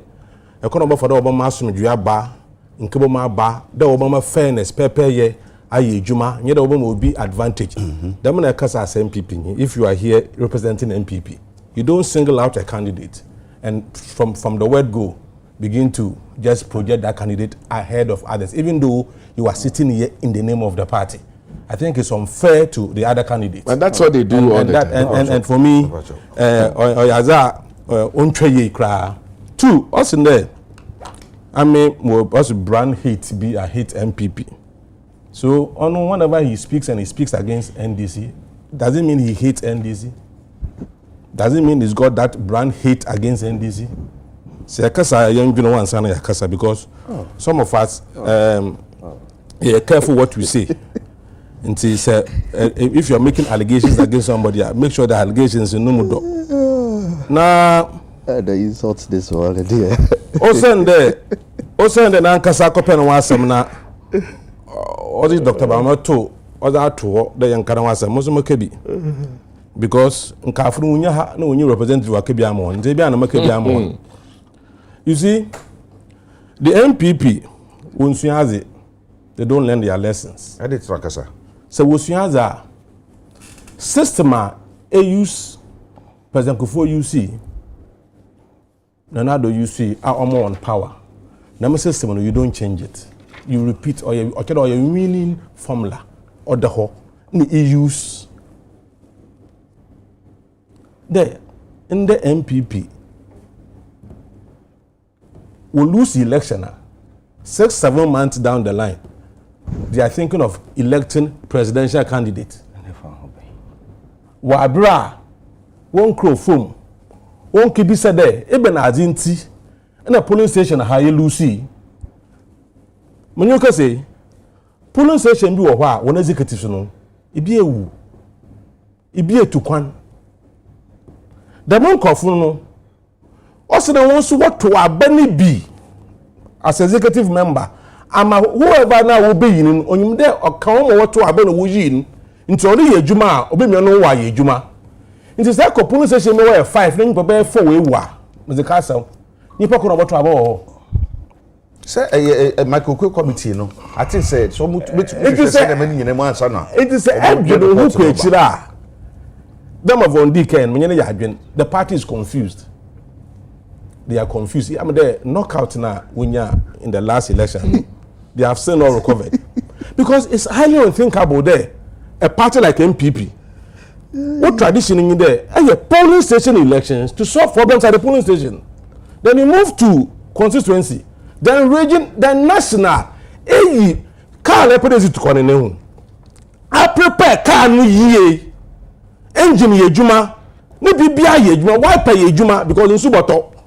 Bibia yejuma ansa na kapia driver about to car no car na as crawl last election when accident as me be solo okay also apedwa junction I want a car na accident car no e osisi ala and repair car no also akafa driver as ba better car no each show there indeed the party is confused now from the word go you see 2007 Yakoto primary war Legon ma obende mo COC no MPP they changed the constitution of the party to favor the Akufo-Addo. I'm telling you the history of MPP.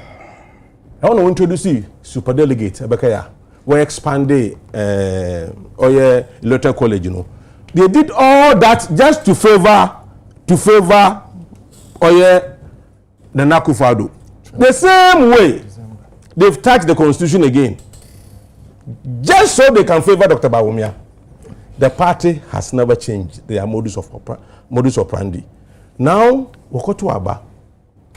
Now, one reason will go just there. If an executive member of the party don't openly support any candidates, yet the national executives also salaried by Bawumia and Krofono, they sat down to allow youth organizers of the party who were executives of the party to go and buy form for a candidate.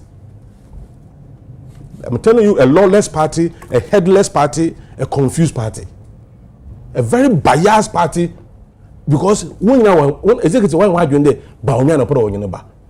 Of you, next year we submitting one forms. Can because of submitting the form?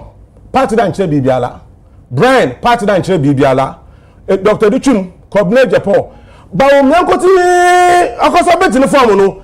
Party na use the official social media handle of the party to project Bawumia. Asem okay. Mercy. The party did not project any of them. Yes. No mom Bawumia ko say kwan tell on projecting. Party na use the official social media handle to project him. Bawumia. What are they father? Oh no. What are they telling the party members? They are saying that this is our candidate. Eja, in the NCP. Oh, is that true? Is that true? Father Yampa. Eja, with all due respect, I can respond to that. Okay, me that's it. Eja, in the MPP, I can book of Ecclesiastes chapter 10 verse 7. Also, mehu unkuwati na mponkodo ma adishi wana mfumu. In the MPP mun unkuwati na mponkodo ma adishi na mfumu. The founders of the party, Kobe Japan 92, he was there. Kene Japan was there 92. Edichum was there 92. Brian was there 92. These are people that want from. And about that. Mende, Obiaba party no 2007. I don't know party used that. Uncle party rally that. All your campaign na party that. In the other not upon Kodo. Ma wakoso bit to form po. Ondo in the party we projecting. What my officials and executives of the party work out to form was a man in your party ikumana in your party what's that prepare your fairness level playing field you got to aba now why the new way next we I'm telling you MPP after January, the party cannot be recognized. How? Because when I speak to people, the kind of anger in people in the party concerning what the national executives are doing, economy for the day, kindly abe ekotui, to the extent that even when we pour our polling station executives, they are replacing their names, and all these things are happening against the other four in favor of only one person. Na Americano, mama quotation, mercy, mehu the adishi wabre when I'm from my servants one bray what benefit so much from the party. Where are the men in MPP that Dr. Bawumia, 2 times running mate, 2 times vice president, now he wants to be president, when others who have suffered in this party, who are even more qualified than him, who are more intelligent than him, have become servants of the party. What kind of time? No one yagini. As I say, opportunity at the moment that should be a coffin the nomination forms. Obianyo. One man see Obiakwan say, "Would the men win Kwayama? They open the gate for everybody to partake." It is a wonder when you may no be I and say, "One about Kota." Say the one out Kota. No, be so full say. Yana asime sana so benti ne ye tomanwa obetumi aboa se yenso obi akwa oni nyina ho Agya Kwabena embroad the honye there a party nya openly and support the candidate. We are party executive. A party executive and polling station executives are party executives, and for them to go to the party executives at the national level to go and buy form, including youth organizers for a candidate. And you sat down, you received the money from them. What kind of party is this? What kind of no? Do you know what? If what is happening in MPP, I'm saying, Pocho, in Onchebia as a political party, Onchebia needs him out. I want if we there, more could be how means them this party last week, I come a record to actual one. More send the party where Jija no was saying, no, you would be filming. Because party na join in 1992, no only party is here. In fact, one son fought the cry. In fact, what's that unidentical twins? One son they don't need anything in common. A career begin a career beside. No way out unidentical. So, until Mama can you there? Say, more could you how? Don't worry yourself. Say, we now was say party we are. Come on board to party. Let me tell you, we didn't leave MPP. MPP left us. The reason is that the values and principles are the former party in 1992. Party economy, those values and principles are no more. That is why I've given you an example of how they treat even those who were there in 1992, who suffered for the party. As if now, if I see Bawumia and wife for worship one, now can walk on I say, hey, indeed, Ecclesiastes chapter 10, verse 7, that I've seen servants on horses, while princes are walking on the ground. That is what is happening. So that is the state of MPP as I speak this morning. So for Bokuma Dasipa na Dr. Producer na mekora me say honorable Vondi so sorry kakra open temako baby nanka kame wada Roma me manisima na yenini nkra na yen sorry anesi fo asem nanka dwobre o nanka yen ko ye baby ye be pack anesifoɔ akyɛw wɔn sɛ akwɛsɛ Ghanafoɔ dodoɔ no ano yɛnsa akɔhyɛ anesifoɔ ne adɔktafoɔ anum wo yare a hɔ na ɔbɛkɔ na sɛbi bebree ni wɔn a yɛ adwuma papa me bɔ wɔn aba so anesifoɔ ne bi wɔ hɔ a wohwɛ adwuma wɔn yɛ so professional, and I feel say I see a bɔ wɔn aba so wɔn yɛ adeɛ ebi nso wɔ hɔ a asɛ adwuma na eni hɔ no akɔyɛ adwuma ne bi into omu ni abadae a yede ya nurse adwuma mesre won mi ankasa me de me cousin bi call hospital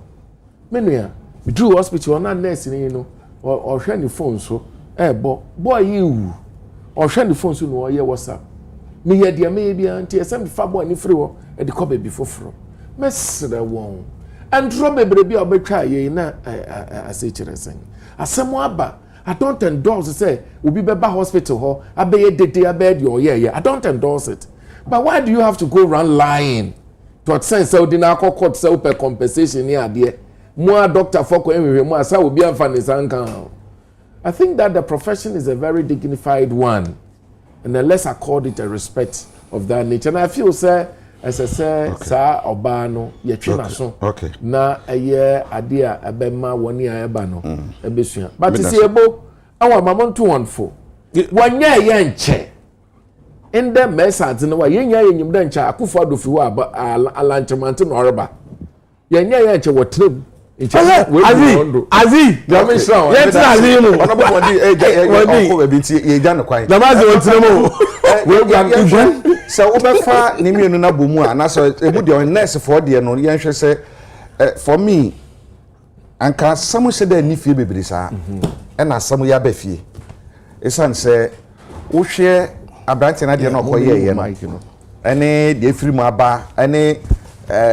We say, and I we say, and I we say, as you say, crowd here, a do baby no almost say, lady Nyankre no, a biocofie no, one more airport in Nanomo, a baby, son a canon, airport train in Sanaman, see this location or by now a co.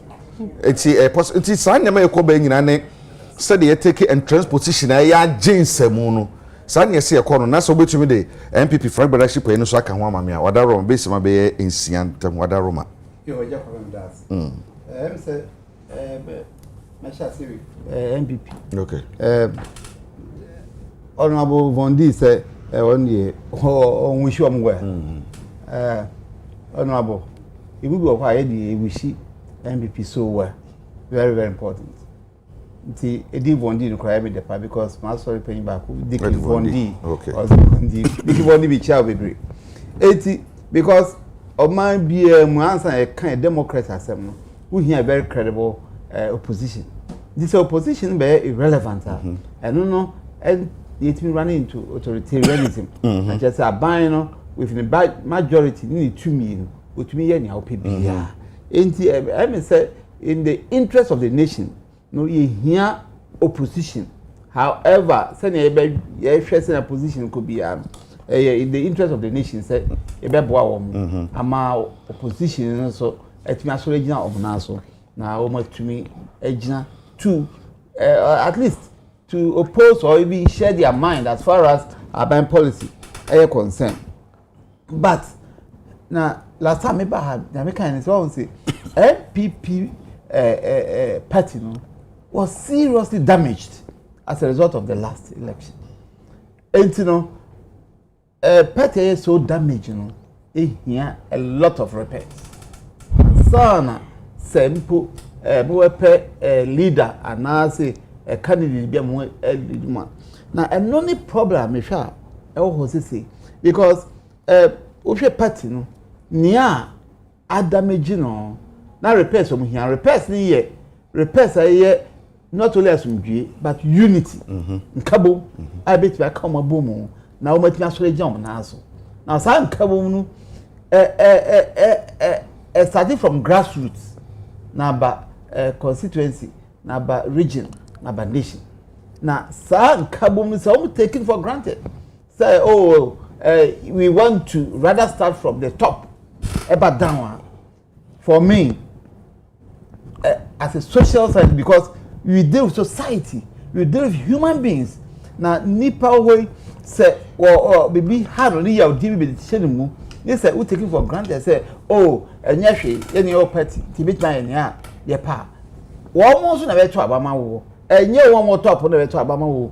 Grassroots are for man, you know, and I determine say I buy party be winning, and that's what we win. Now, Ocean near Koswa, Meno, near happiness.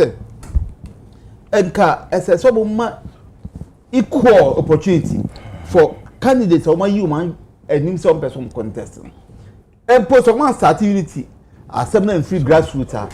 I think say as a say nka 5 contestants are omujina for elections.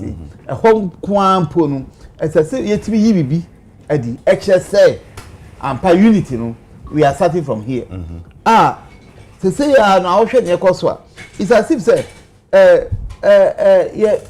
a favor Dr. Bawumia yes now say me share nipa why invite about discussions say be o can say MPP communicate sa me ndim sa until for me ka unity no okasa for all the candidates all but the kasa no put him say he's talking for only one person by Umia.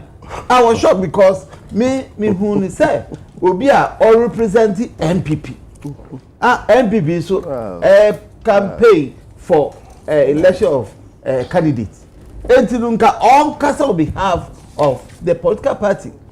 Now you can see it if nipa be omo choose of someone cast for party they are speaking on behalf of one person.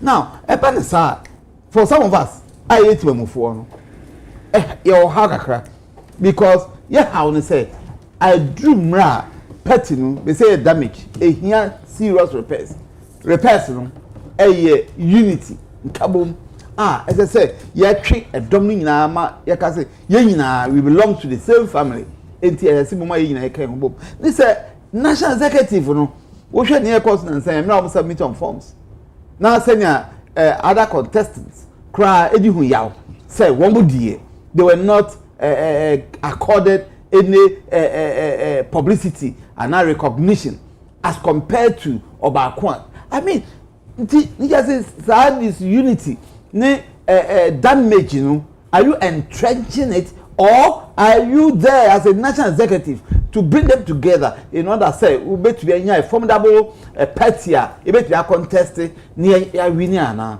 well as I said me feel say party or mine no ade o mumma or mine no and a party no ehun hia more than an individual interest a man say dey say champion obi interest edim papa mu edi yaudie edebeba the say yaudie nso nya ba pe then attempt say e betumi anya voice ewo o man na de yemu no na akoka echi nti mesre pa say MPP ye de ye ti akiro ne hwe ne omo ye ne akasa ho menye Cadbury MPP o menye ndisi ni but then o man kanko de ehia ye pa no man kanko no so ye dwen se MPP hu hia NDC hu hia but say ya hwe ade ye hu anhwe say party ya de nipa na ye de dom na ye numbers this numbers no e mo papa dada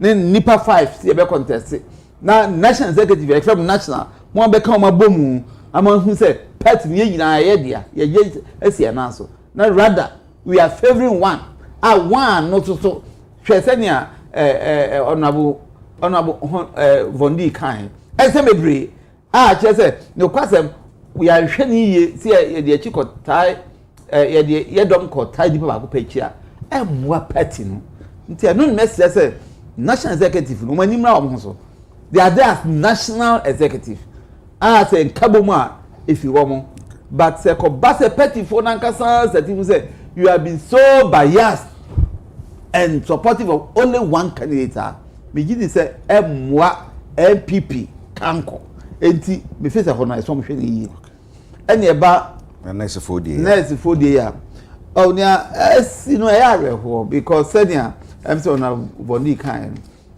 doctor for the nurses for adie die she say o ko kan setia eno die me say na ko hakaka because we run into emergency in terms of say adie bi bowa ehwa na oko ekwa dey condemn wom afa asem to wa wakodwane ato awom enti nka okwan bi efa so a esese ye betumi aboa na yakasa omadwuma no ho mposa mwa bi no hia o anasa akade bi no hia ebema omadwuma na akokan na ye nso first class medical attention a ebia mindful for so ana abrochi obitimi enya no ye enya bia saa moa no ene ese eboa anas for but again we are dealing with a nipa and some bebre so ekokoso a wotia ne eyarefo because ye bu bebre with that experience say obekọ hospital bi na odi nipa we yare anka me na ha me class bebre so ya Christopher na Christo ni a wuni eyam hihie e ma oyarefo anaso obi a rational brewo na nipa re na banem saa mre nso kwa no bi obehwe ofo and as I'm be you any now be catch Ghana hade saa de ye adwuma asefo eya say you need tima you need compassion you need odo enu che say ye nya me som bebre ne nya me som hunu wo mo de nya me som akata obani keke ena abo eni adwembone ayoboma enye saa nka wonyanko Ghana ni anazo nipa te say wo a na wo yareɛ na wonya eyam hihie ma no entwe men no meaning hospitals bi a bemben ye kra ye mu bi say omonfa bon enko hoda just because of say hospital no ye okwa ejesi omonhwe wo enti mesre say whaasa ebia emi be kasa ho say aban akade omuhia bia na mpo say mpo akatua ntumu a say aban bo homode no at the same time no your problem of Africa nipa nwini ahofa mane dia me so me wa betumi dia ma de bia adwene amenya adia nya me yi ede me nya fimu nti say obi cry hwe obi hospital o hwe say bia betipu no anasa na nti unya tipu no maskadia first class attention I mean sa adwe bone no e different gawa ya training wo say wo de nya ayemhihie obi bia be dinba hospital adenti na o twansi ye betipu e ma o sika bi ansa na wanya adwe bone say yi fimu ni say ampapa se esom nyame a muma nyame som no enye asoldan mu nyame som no emfa nipadua ya koma ne adwene se na be ya yebehu nipa se nipa nyame abo no se yeseso a yebetimi odomapa tima ahofama bia ye wo to sacrifice say yebem bo nipa yetimi abo awo. Okay doc wonim ya kan nyina no ho na ka pese yebo video bi bre ye ba be wie no but Prince side ready ye mo video no some of the next okay aye ready ye bobo video bi na ma hwe tibia some of the health workers wom ene se do muso mo adwuma fa na ye de atoto ne mabehu na ye tumi ahwansa na ye be sore ya sore in fact minim se asema ebe asema ye koba ye nyina no ye ka yare a onim MPP ni mo ndisi onim panin no abofo onim sikani nim hiani ebetumi atu bia brebia ena onesi ni no ho no doctor ni no ho no so betumi ayare de buso ni betumi ayare nti edan a eyade a osi owo bata amansanko mu yare bata amansanko mu obi betumi ayare. I wouldn't want us to go deep into whatever has happened. What do you think could be done? Sabre you wumi se ne be say ebia obi na push agenda bi o say obi na enye na adwuma yi o ye betu ahwe ne association purpose say if the health sector breaks down the consequences no ye nyina doctor ni o nurse ni o hwan yi o obi abekọ ahokyere mu mama ti obe si ma be nan me das be Agya Kwabena I believe say o had see an pay o ofidie so me ne o mienu an pay a it's a clear indication of say ukobi adwuma ko chensa na onye na adwuma nipa ne bonyo so right. When I tried drawing attention to some issues, I cause so but when it gets to my time, you take key interest in making look like Sasibia. That's all I was trying to draw attention to. And my message be from a professor, one of my professors. He knows I'm very compassionate about my issues when I'm discussing them, but I should be a bit careful how sometimes I allow some of these things gets to me. So for that, you know, I heard I went overboard on that because I expected the host was going to hold him to account on those the pronouncements no make here, you know. But on the health issues here, Agya Kwabena. Okay, my member voice studio wahu. Video studio na ya fa anya yi. Ye dika ye ne anya GH1 Arabic ko idin komo ho. Aha. Yentie komo twetwe e course kakra no. Na ewia ya san aba. They managed. When you look at the video very well, immediately he entered, there were two people, one in black, one gentleman trying to use the monitor on somebody. He went straight to the one in black. It was a pregnant woman. He went to slap the face. The HB we checked on Monday was 10. So assuming... to slap the face? Just check the video. Which video? Because the video that we have, we don't see any slap. Thank you very much. So you have seen a video? Yes. So where there's a slap? Because there are two cameras straight at the triage. So we don't listen to everything for evidential purposes and for purposes of being very unbiased. We use what will educate us. Did the triage nurse do this? So, for example. Okay, so Sarah, no, let's understand this, right, yes, Joshua? Yes. You have a video. Yes. Where there was a slap. Yes. By the same. Yes. Ralph. Yes. Where have you seen that video? Because I haven't seen that video. And the committee did you seems present that video to I was not called into the committee. But the media has not gotten to me. Nobody has asked me do you for a have video. the video? I can show Can I have it? Yes, once I leave the set, I'll show it. I'll give it to the producer. Can I get the No. For these purposes, no, I would give it to your producer, No. because I would not be ambushed on this show. Because at this moment, who's ambushing you? No. I'm trying to help. No, what I'm trying to say is that we have had media. That's why this one I told Sewa that Sewa, for purposes of the respect you have accorded the Range Hospital emergency for the past 5 years, I'm coming. Otherwise, I'm not the one to talk about Range Hospital. I'm not Range Hospital. But for that purposes, I called my head of nursing last night to tell medical director, to tell CA. So I have done the needful. That I am coming to talk here because this station has been very respectful to the ED. Araba, you mean? Yes. Yes. Okay. Where she came to set her cameras and saw what. Everything for a midwife. I said last day we post your panel. The catcher must have been light. The baby, the torchlight, and use the new light for how you use solar and you use I forgot to see less than 1 hour and I'm in the way. The baby need village midwife, Mensa Kun, Namika say. Mini light too, and so little 20 no, the solar no have and I want to soon at Lunha, it's more forest. And you know, yes, maybe at the select yesterday. Mona Quanya, Munya Mamma has a year, we are saving lives. While a bouncing baby girl, Magino, the CA, not James, and a jail, Mamma War. And soon you, and or my father. And so to tie, Miss Solano, and how to solar bomb, who is a solar bomb, and what do I say? Solar bulb you, and you know, the brightness, anyway, a solar no heavy yes, young cock may lie in her. Madam, let's say, is soon only solar aid, and in you, ya wire be a cafe delight, a bedding, a bed soon. My man would sitting car, what's it? You more hair me dying, more hair, Miss Solar, and Yana, I say, and when you made a yellow crack. How?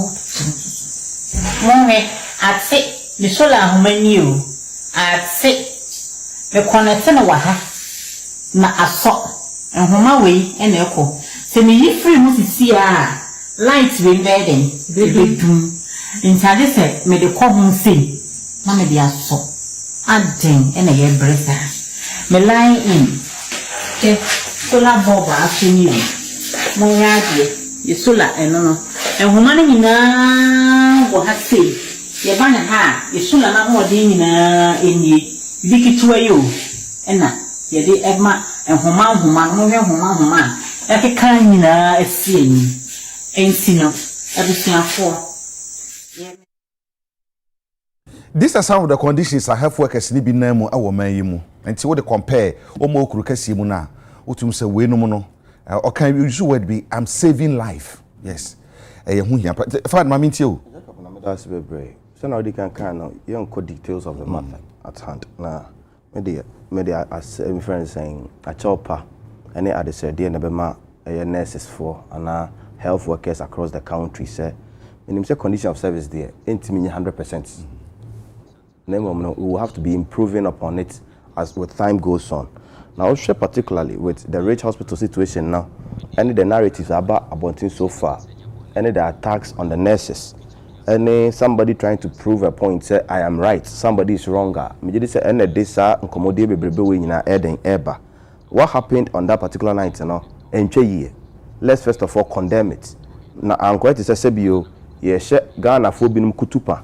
Se okobi adwumam na se obonju bibi so a otimi do nsa ebobo table so eka de ope we need to condemn that. You condemn anywhere. Then we can also call on the nurses. We do admit we tie nurses for no be say Jacob na obo emergency ward ho na or more categorizations of conditions or more green, red, and I think in that form. So you be one the another be so any the kakra obi obetumi delay kakra ebi woman delay 1 minute kra na here asembeba omo nanim sa na no yen na ye ba ho as patients no say be naive as we may be Jacob na say be enwumre no ndu without them na ye funu kan Jacob na na obi do hospital say be say be hospital na ofe e na wo akọ he eti we dey no say oyefu na eden e ka wo na ono nurse ni no e say be number 1 kra omo understaffed. What do you say? Facility can be said and some more so sir. Conditions are all and patients are all at that moment, you know, require more attention than maybe a would dear no. And into a change kakra. On your neglect away. But as a patient, you know, yen tia saying you know, we say the yaudi be out of that pain and frustration. Now started pointing fingers. Now started can't medical say can. And this answer me brave because with me in particular say Jacob na me nya kunya tena me na ba ho kakra sana wo free mo. But they call hospital for close to 10-15 years. So I know how hospitals operate. Yeah. Every week, let me go review with my grandmother. So I knew how it's hospital sometimes operate. It makes the patients need be so. You could draw, Momayan 2 years in bo. Sebi ya rena di buy yen. Sebi you mean to me say nurse ni say why ya check over a period of time, you know, or some experiences be or who would you know ya. So to me na anti crab do ha meaning me ma delay 30 minutes. I can save this life and come back to you and deal with you soon. I just about to point I see. It's major say ye ne say be boa na ye 2 years bo so exaggerating common be. But so come ba ye ya ma mo say ntwefo e bie e just super nurses fo di di o matem ye be boom de bia nse enye fe.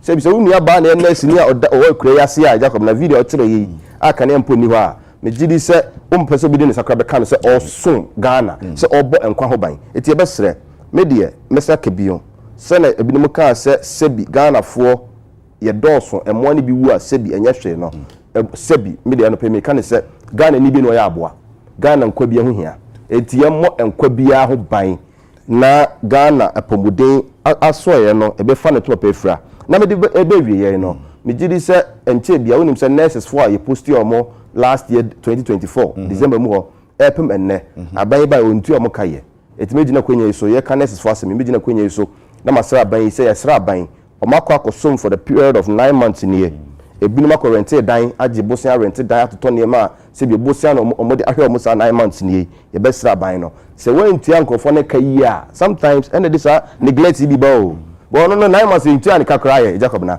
it on to no we frustrated it you ba so ebufu at least provocation bi ano na trigger some bebre it mesra ban no so se omo na ni nkosa nurses for na form last year na bepem ne onti omo ka no na onti omo ka man ye that's a fact ebo me wahu ayi niam keten I say de bia na me ka say me mama wo 10 ha makuma kudo ne papa wo 10 ena emu be ye mienu anu ka no mususa ena omu free mu ya ka nyina yakopon adom yehu yakopon adom yete ase na okwa we adwuma we na we ye we nso ye we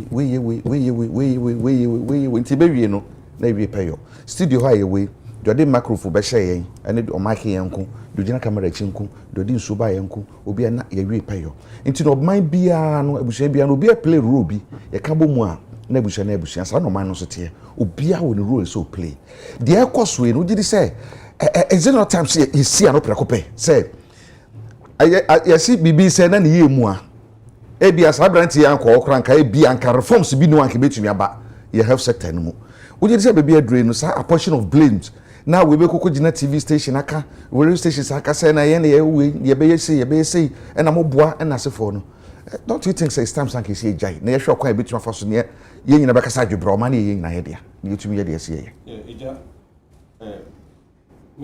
on this issue with him say last time I say no all of us condemned what Ralph did. I mean because Ralph the fact that Okucho video or hospital no I mean and I condemned it and I still condemn it today.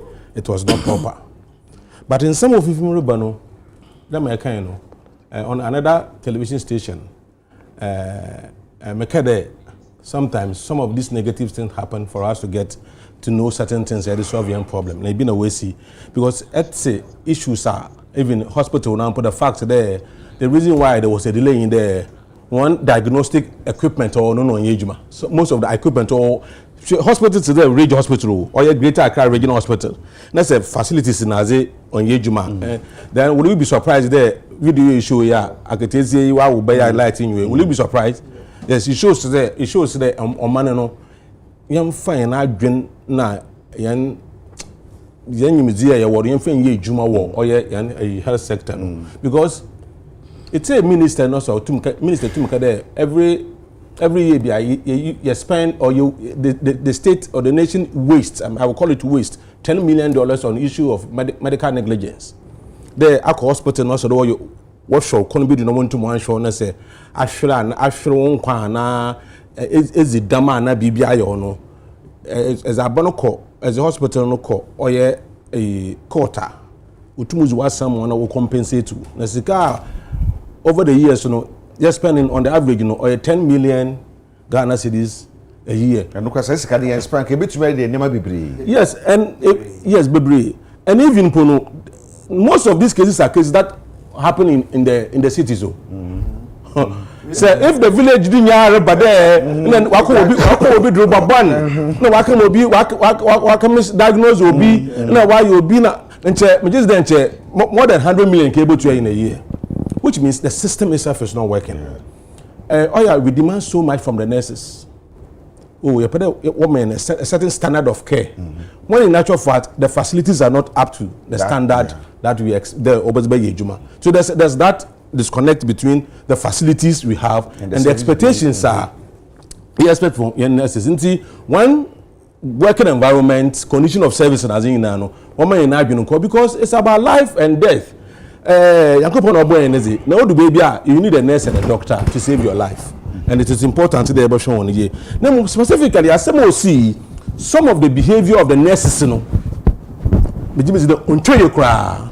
and one casa nurses if paying for no and hospital they should be able to punish these people. Also, that what display on one more some display emergency be about Buama and Zama Utreye. Also, Nakatesi. She was so dramatic about what happened. Why dislocated the arm. Now, when you fracture on the wrist. And when she was talking, watch the video. A fractured wrist. But all saying, you know, insanity. That on a video. And I'm coming. Of course, it has come out today. It is not true. But the point I'm making in there, something happened. Per the information we have, even from the hospital. The executives of Ghana Registered Nurses and Midwife Association what crawl who decided to Woboko Hospital and tell you Akatesian one call hospital nursing you as any dislocation of your arm so your shoulder any fracture dama dan anje ayeresawo ekrofie with your dislocated next I wait room why made this why dislocate to know okay ampia yeresa ekrofie the next day now national executive is one bad no obey no in case they don't want dressing into what like Kuma Wood movie into what dressing into what dressing no acting. Can you imagine the kind of impression he gave to Ghanaians about a young man? About a young man, even though as I've condemned what he wanted to do, but to go to the extent there or dislocate two arm, fractured wrist, Sarah Danko so account one more so far. Some of them are even laughable. Them are no fracture no crofin. One guy in hospital or crofie na parents was a baby train in Cranfose or does it do no what to train na Hana or sit into what bay now where extra no when who there when you're fractured when you're dislocated. I mean, how can this be some of these things be allowed? And these are people are say yeah if they can't be truthful. And last but not the least, this Dr. Tim Kleino, it is not only about media people, it's a national security issue. That for a nurse, a medical officer to say that a baba brought you in hospital. Because you've seen your faces, you come and meet us. Hey! Moko Hospital, me a journalist. Na moko na wo mdro babone. Mukono mo medru bon mu we. That's what we show say we are professionals. Yes, and national security should take this matter up. It should be questioned. Hey! Agya Kwabena chiro bibi ya you be stop at the hospital. Because Penin Aoye, general secretary of that association, as a Baba Botry hospital. Hey! Agya, the way they try to play politics with it, one woman and them we have 3 players here. The employer, which is the state, must make sure the young hospitals, especially actually sika politicians we are many more.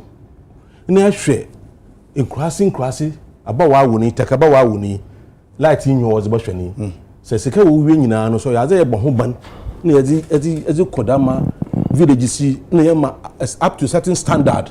Healthcare is more one and can be used to Intimacy, Abani, one. This government is doing something. Often ORA, Operation Recover All Loot. Mr. President, when we were in the last 8 years, when we were king in our H1, Sky Benyanewa, young phone could see hospital when crossing and ORA hospital. But what I say, Operation Recover All Loot Hospital. And that's a school because you saw, you can say, young children who there, or Operation Recover All Loot school, primary school. There's any hippie.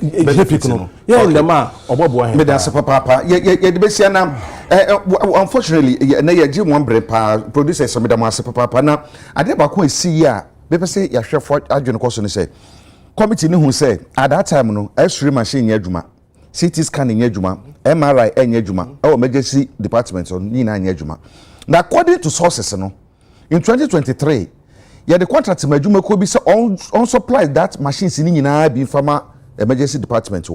Now, so more usual 80%, no, and call a jumakuno, na hospital in fact 20%. Machines no ama, now so jumakuno edge 80%, old machines and so. Until we say some no yoku. And then watching so security wise, I'm a security company be so also provide security men.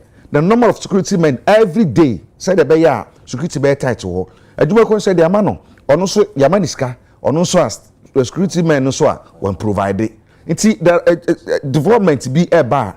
We did say, hunting with just a woman young with you, Muntibi Permono, the best be a Bama Martin, and then the other master papa, and then the production team Nassi some de be account. No, and clients I can say, Minister of Lands and Natural Resources, as is your act say Environment Minister, no, Edinburgh, Akokoma, and Senkata Koma, Attorney General say, and Menimia, Airline 1642 now. Ababe Busumia, my Ghana, Senia Mano. Omo hwere mo fa mra bi mata kire na tentententem ne fa koma hye badwafi na ye repele samra ne fa mfiri ho sana be ye betumi aboa ama ye kwaye nkrofo ko wura mu ese na edi oha kase ebra yen so oman no yetumi hwe ne yentu so sa ye nyina de pabo beta kire na eba mu a abemamu ye nyina doc me da ase ebo me da ase akunta nso me da ase na mada vondi so ase me din de Agya Kwabena asaba kwa me ka me de asoro so no se hwe ya hwie mu tan o ma ba ko pe ne ye wo enti se ye de obi hu tan ehye ye mu ye de ko bi hu tan ehye ye mu ye de bibi hu tan ehye ye mu na se anya de sese ye ya hey ebe sei esei a wo benya kwa bruchiri o ma me o papa se wa wo fa wo nyina be ka ha eno nya sabudwe no ho ansa ya se de be